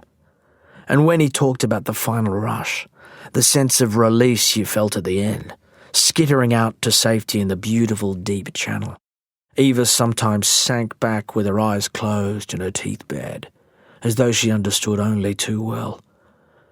"It's like you come pouring back into yourself," said Sando one afternoon. "Like you've exploded, and all the pieces of you are reassembling themselves. You knew. Shimmering. Alive. Yes, she said. Exactly. And I watched her and wondered how she knew. Just as I began to find some confidence, all the parameters changed. One rainy afternoon inside by the fire, Sando started talking about a break called the Nautilus. This new wave seemed so far off the scale I thought he was making it up in order to freak us out. It sounded too implausible, too deliberately mysterious. But then he brought out nautical charts and it began to look as though this spot really did exist. Sando had his own detailed sketches of the Bombora and its approaches, and he drew diagrams to show us the way the swell came onto the reef. He said he'd been studying it for ages, wondering if it could be surfed. Certain it was a wave no other surfer had seen, let alone ridden. Despite all the charts and drawings, the whole deal still sounded a bit fanciful. This wasn't a deep-water bombie like Old Smoky. The Nautilus was an oceanic lump of rock, a ship killer barely beneath the surface. It was easy to imagine vicious white water in such a place, but not an evenly breaking wave of the sort we needed. Sando watched our faces. My scepticism must have shown. From his shirt pocket he produced a solitary Polaroid. He'd obviously been saving it for last because he flipped the photo onto the table with a flourish and sat back with a smile. Neither Looney nor I picked that shiny square up for a moment. But there it was, a thick purple frown of water, the most impossible wave I'd ever seen. Oh man, you kidding? I said. You can't surf that. You don't reckon, he said with a grin. I couldn't believe Sando or anyone else would even consider it. This spot was unlike anything we'd ever heard of, let alone attempted. The Nautilus was 3 miles out, a shark pit. It lay seaward of a granite island, a seal colony, no less, and the wave itself broke over a huge rock which actually did look like the upright shell of a Nautilus. On the charts it was marked as a navigation hazard with multiple warnings. You launch here at the cove, he said, tapping the chart. And you've done this? I asked. Well, yeah. I've scoped it. Buzzed out in the dinghy a few times. Looney turned the Polaroid over in his hands. You took this? Yep. Needs a lot of west in the swell. Fuck, said Looney. Look at this thing. How big is that? 20 feet, I suppose. No way. And it's breaking square. The reef's half out of the water, I said. It's nuts. Yeah, said Sando with a laugh. Horrible, isn't it? Oh, man, said Looney. The next frontier, said Sando. I knew he'd surfed some big waves in his time. He spoke of Mexico often enough, of Indonesia and various Pacific atolls. And back here he'd taken on Old Smoky alone, paddled out time and again without a soul to watch or help. He was a pioneer. I couldn't doubt his experience or his courage. But this was something else, and I didn't know whether to feel honoured or angry that he might expect us to attempt it with him. You think it's really possible? I asked, trying not to sound feeble. I mean, what do you really think, honestly? Honestly, he said. Mate, I need a shit just looking at it. I laughed with him, but Looney turned on us. You mean you're scared of it? Sando looked a little taken aback. He shrugged. Well, a man would be stupid not to be scared. I mean, look at this thing. I'm scared talking about it, I muttered. But Looney only scowled in disapproval. Fear's natural, mate, said Sando. There's no shame in it. Looney rolled his eyes, but he stopped short of contradicting him. Being afraid, said Sando, proves you're alive and awake. Whatever you reckon, said Looney, not relishing the prospect of another of Sando's little seminars. Animals react out of instinct, Sando continued, like they're always on automatic. We've got plenty of that too, but our minds complicate things, slow us down. We're always calculating the odds, measuring the consequences. but you can train your mind to live with fear and deal with the anticipation. "Oh, boys," said Eva, coming into the room, where the fire smoked away untended. "Now you got him going." "Every day," said Sando, making an elaborate show of ignoring her. "Every day, people face down their own fears. They make calculations, bargains with God, strategic manoeuvres. That's how we first crossed oceans and learnt to fly and split the atom. How we found the nerve to give up on all the old superstitions." Sando gestured grandly at the books against the wall. "That's mankind for you," he said. "They're higher side. We rise to a challenge and set a course. We take a decision. You put your mind to something. Just deciding to do it gets you halfway there. Daring to try." I cleared my throat uncertainly, and he looked at me with unexpected fondness. "But that doesn't mean you don't feel fear," he continued. "You can't lie about that. Denying fear, well, that's unmanly." "And if you're a woman?" asked Eva. We all looked at her blankly. "I'm sure you mean unworthy," she said. Sando blinked. "Yeah," he murmured. "Dishonourable, dishonest, whatever." Husband and wife exchanged glances I couldn't interpret. I sat there trying to take all this in, only faintly consoled by the knowledge that Sando could look at that Polaroid and be afraid, like me. "Of course," he said mischievously, "we don't have to try it on. We could always go back to riding the point when it's 2 foot and sunny. What do you reckon?" He looked at us with a kind of comradely warmth that made me want to not disappoint him. "No harm looking," I said. "I guess." "Piece of piss," said Looney.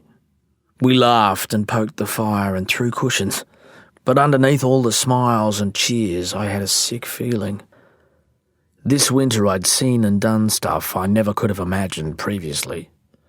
Things had borne down so quickly on me that it was brain-shaking. For the past few months I'd been an outrider, a trailblazer, and the excitement and strangeness of it had changed me. There was such an intoxicating power to be had from doing things that no one else dared to try. But once we started talking about the Nautilus, I got the creeping sense that I'd begun something I didn't know how to finish. Storms continued to come late that winter and into spring, but none big or westerly enough to make it worth our while giving the Nautilus a try. On the mildest October swell, Sando took us out to reconnoitre the place, and it was everything he said it was. Even though it only humped up and broke intermittently while we were alongside, it made me anxious to watch, and I can't say I was heartbroken to be denied the chance to test myself there that year. But without swell, I was overtaken by restlessness and by a boredom from which there seemed to be no relief. At school I was in freefall, and at home my new lassitude set the oldies on edge. The old girl tried to broach the subject with me, but I cut her dead every time. Everything around me seemed so pointless and puny. The locals in the street looked cowed and weak and ordinary. Wherever I went, I felt like the last person awake in a room of sleepers.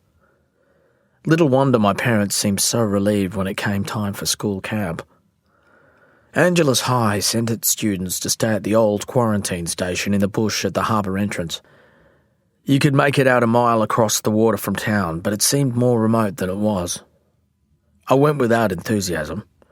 I had a cold, and I suppose in retrospect I was mildly depressed. So it was a surprise to be as struck as I was by the peculiar atmosphere of the place. The settlement itself was little more than a cluster of Victorian barracks and cottages on a patch of level ground beyond the high water mark. The decommissioned buildings seemed hunkered down, besieged by sky and sea and landscape. The steep isthmus beyond them was choked with thickets of coastal heath from which granite tors stood up at mad angles. Every human element, from the slumping rooftops to the sad little graveyard, seemed older and more forlorn than the ancient country beyond. The scrub might have been low and wizened and the stones badly weathered, but after every shower of rain they all shone. They stood up new and fresh, as though they'd only moments ago heaved themselves from the skin of the earth. That week I slipped away at every opportunity from whichever character-building group activity we'd been wrangled into, and made my way to the cemetery or the little beach below it. From there I could gaze across to the distant wharf at Angelus, whose cranes and silos looked too small to be real. It was like seeing the familiar world at a twofold remove, from another time as much as another direction, for it felt that I was in an outpost of a different era. It wasn't only the colonial buildings that gave me such a sense, but also the land they were built on. Each headstone and every gnarled grass tree spoke of a past forever present, ever pressing, and for the first time in my life I began to feel plain as gravity. Not only was life short, but there had been so much of it. Queenie found me feverish one afternoon in the old mortuary room. It was a derelict place, full of webs and bird nests and flickering shadows, and the eeriness of it distracted us from our awkwardness. We stood looking at the raised slab with its gruesome gutters and drains. "Creepy," she murmured. "Yeah," I said, honking into my handkerchief. "And sad." "All the waiting around they did, the people stuck here, all that sitting around to be declared clean or whatever, just to end up on this, some of them." I looked at her. She was sucking thoughtfully on a hank of hair and staring at the morgue slab. I'd forgotten how smart she was, how much I liked her. "You think there's ghosts?" I asked offhandedly. "Probably." "You believe all that stuff?" I asked, surprised. "Yes, actually. Out on the farm," she said. "Down on our beach, you hear things at night?" "Yeah," I sniggered. "What things?" "Well, people's voices. And wails, singing." "Well, that's not ghosts, obviously." "I don't know about that," she said. "Whales are more or less extinct on this coast." "I've seen whales around." "Yeah? Alive? How many?" I shrugged. In truth, I could only think of a single sighting since primary school. It was a miserable thought. "Whale ghosts?" "Go ahead and laugh," she said. I laughed. She thumped my arm. My laugh turned into a horrible cough. I was hot and clammy, but I wanted to keep her talking. "Kind of childish, don't you think?" "Really?" she said, bridling. "Maybe we'll see about that." It transpired that I was not, after all, immune to a dare. Queenie and I spent the night in a sleeping bag on the mortuary slab. The joint we passed back and forth was damp and so stale it tasted like smouldering compost, which didn't exactly help my cough. We told each other ghoulish stories and tried to ignore the impossible chill of the channeled block beneath us. All night the corrugated iron walls warped and flapped in the southerly, and I coughed like a wild dog. Queenie's hair crowded the single pillow we shared, and despite my cold, we kissed with a desperate cheerfulness. Her mouth had the vegetable taste of pot about it, but it was soft and warm, and I don't really know if we kissed with any purpose other than warding off the chill and whatever else lurked in the night around us. I was conscious of her limbs against mine, but more aware of the cadaver slab against my back, and although I felt one of her notable breasts through her woolen jumper, we never quite got into the swing of things. Eventually she fell asleep to leave me suspended in a state of excruciating alertness. The hut sighed and moaned. My heart raced. I tried not to cough for fear of waking her. My skin felt too tight, and I began to sweat. It was dark in that hut, black as a dog's guts, and the night got away from me. Queenie and I were sent home from camp. 3 days later I was in hospital in Angelus with pneumonia. I only remember the dream. I was deep. The whole sea boiled overhead. White streaks of turbulence drove down like tracer fire and rocket trails. A free fire zone in dim and shuddering green. And I'm plummeting. A projectile.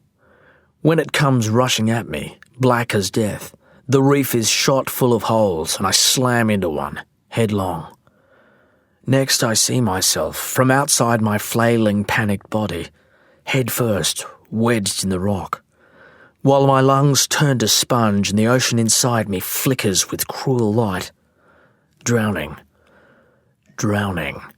Fighting it, but drowning. There was for a while, I'm certain, a woman at the bedside.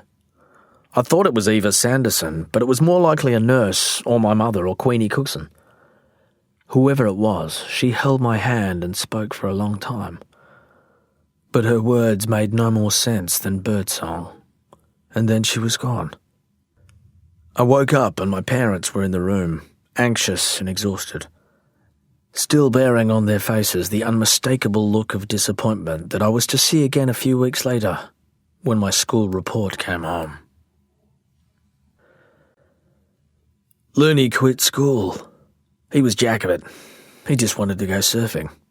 But his old man was having none of that, and he sent him up to the mill. Looney hated everything about it.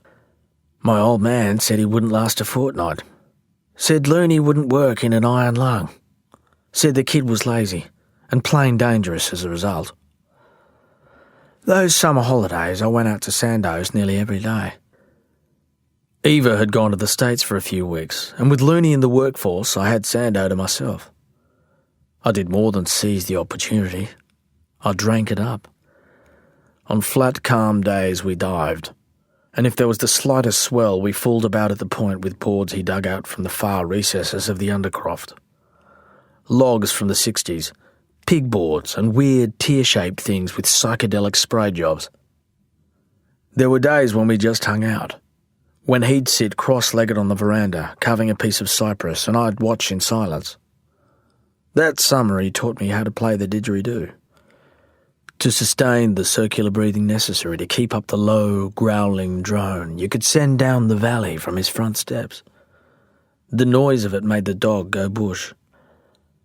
I liked the way it sucked energy from me and drew hard feelings up, the way only a good tantrum could when I was little.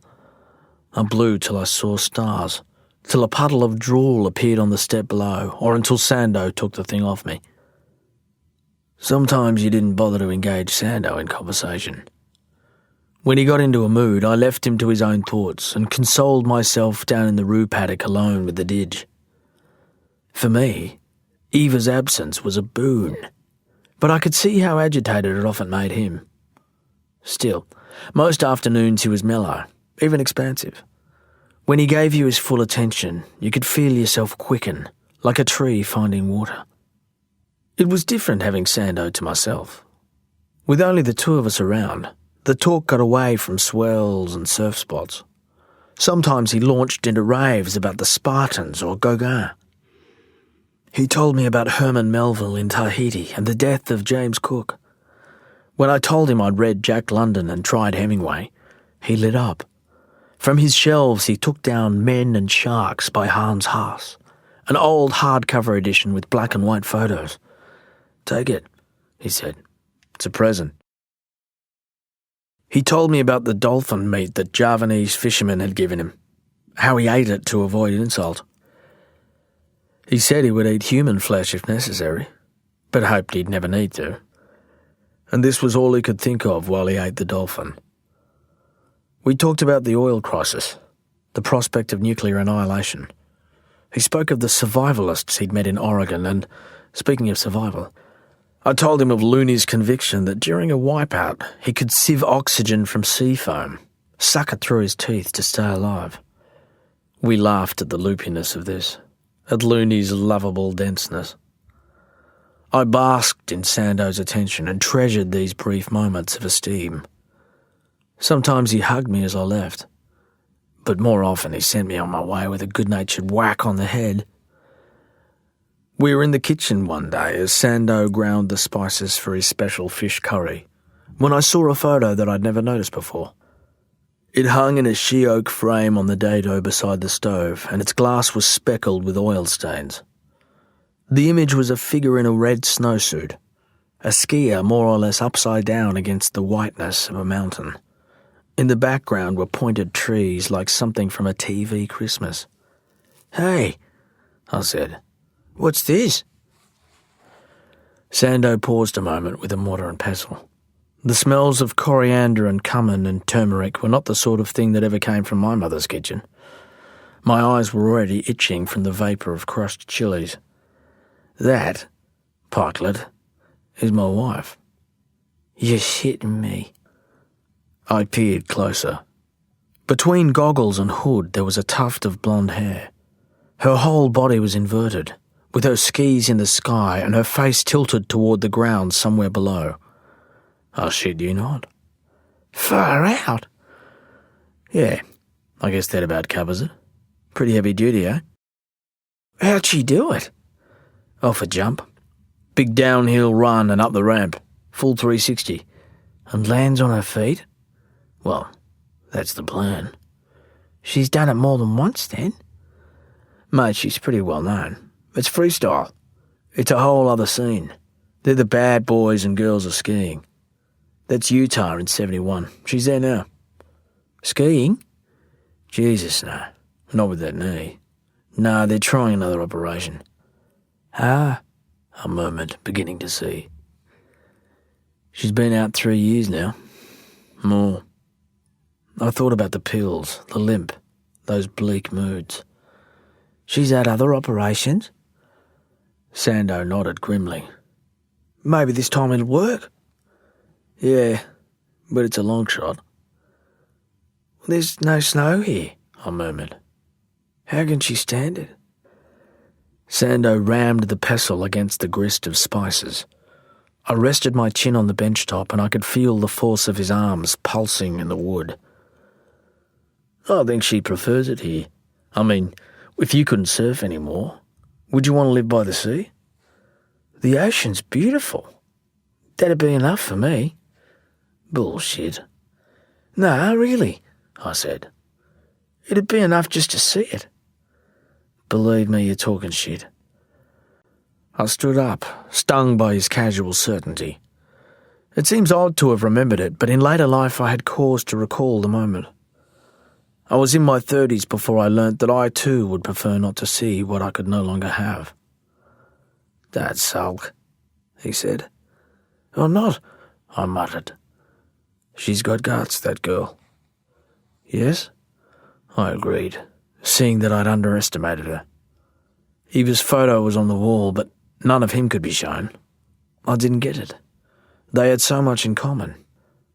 She'd been thwarted, but as far as I could tell, he'd pretty much walked away. I wondered which had required most guts.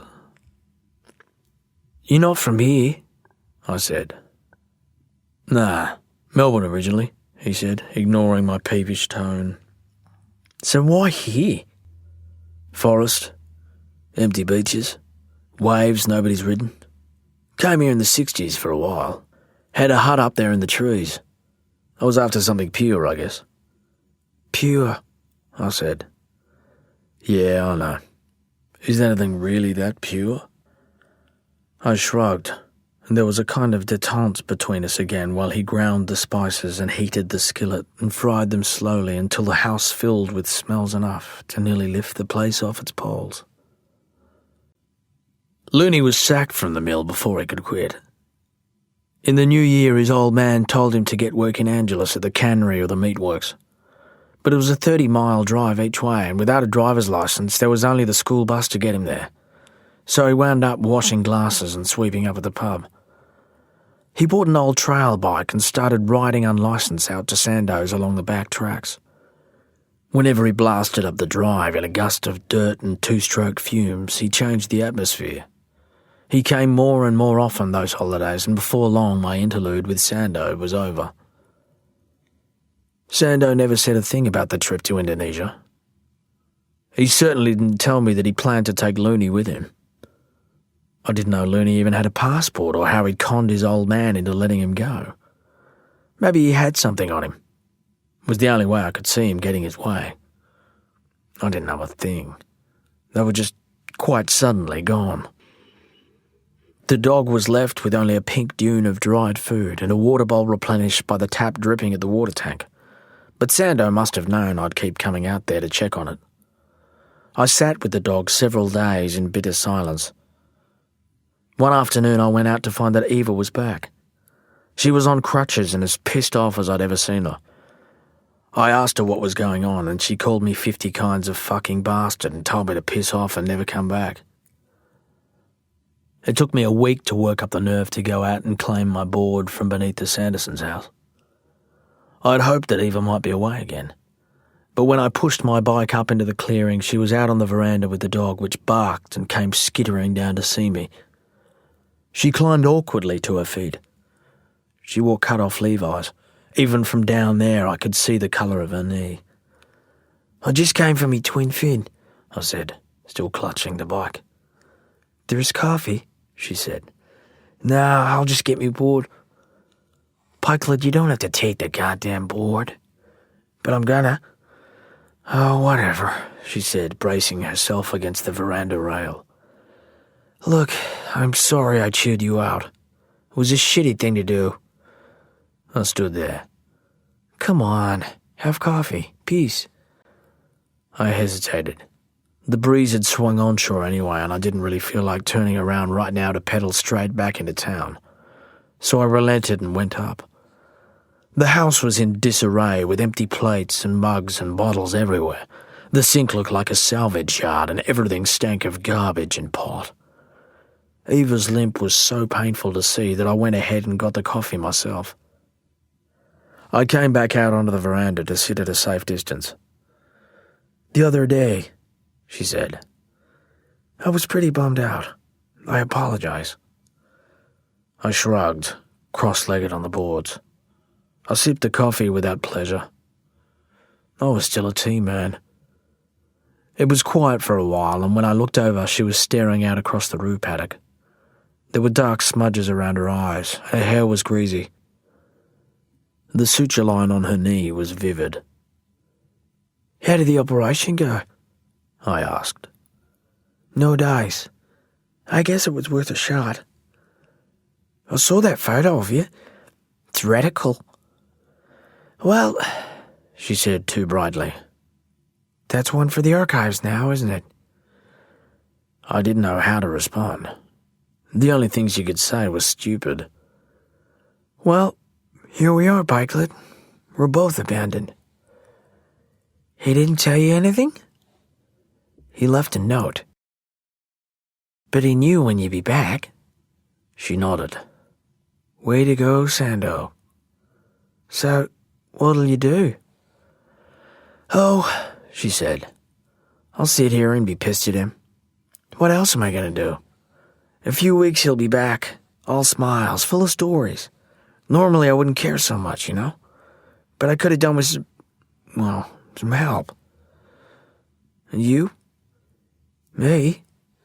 The lone musketeer." I shrugged again, reminded of my humiliation. "You couldn't have gone anyway," she said. "You got school and stuff. What are you, 15? In a few weeks? Your time will come." "He could have told me," I said. "I was here every day and he could have said." "Guru shit and bad manners are pretty much the same thing, Pikelet." "I guess," I murmured, but I didn't really know what she meant. I sat there long enough to drain the mug, but I was anxious to go. "You need help with stuff?" I asked, hoping that she didn't. "No, I'm fine. But thanks." I was halfway down the stairs when she called out that some fresh fish would be nice, if I ever went spearing. I said I'd keep it in mind, but I had no plans to be back. The dog followed me all the way out to the road and stood in the drive while I pedalled off. It looked at me dolefully, as though I'd abandoned it to its grim mistress.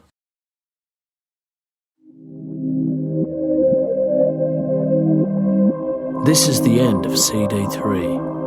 The book continues on CD4.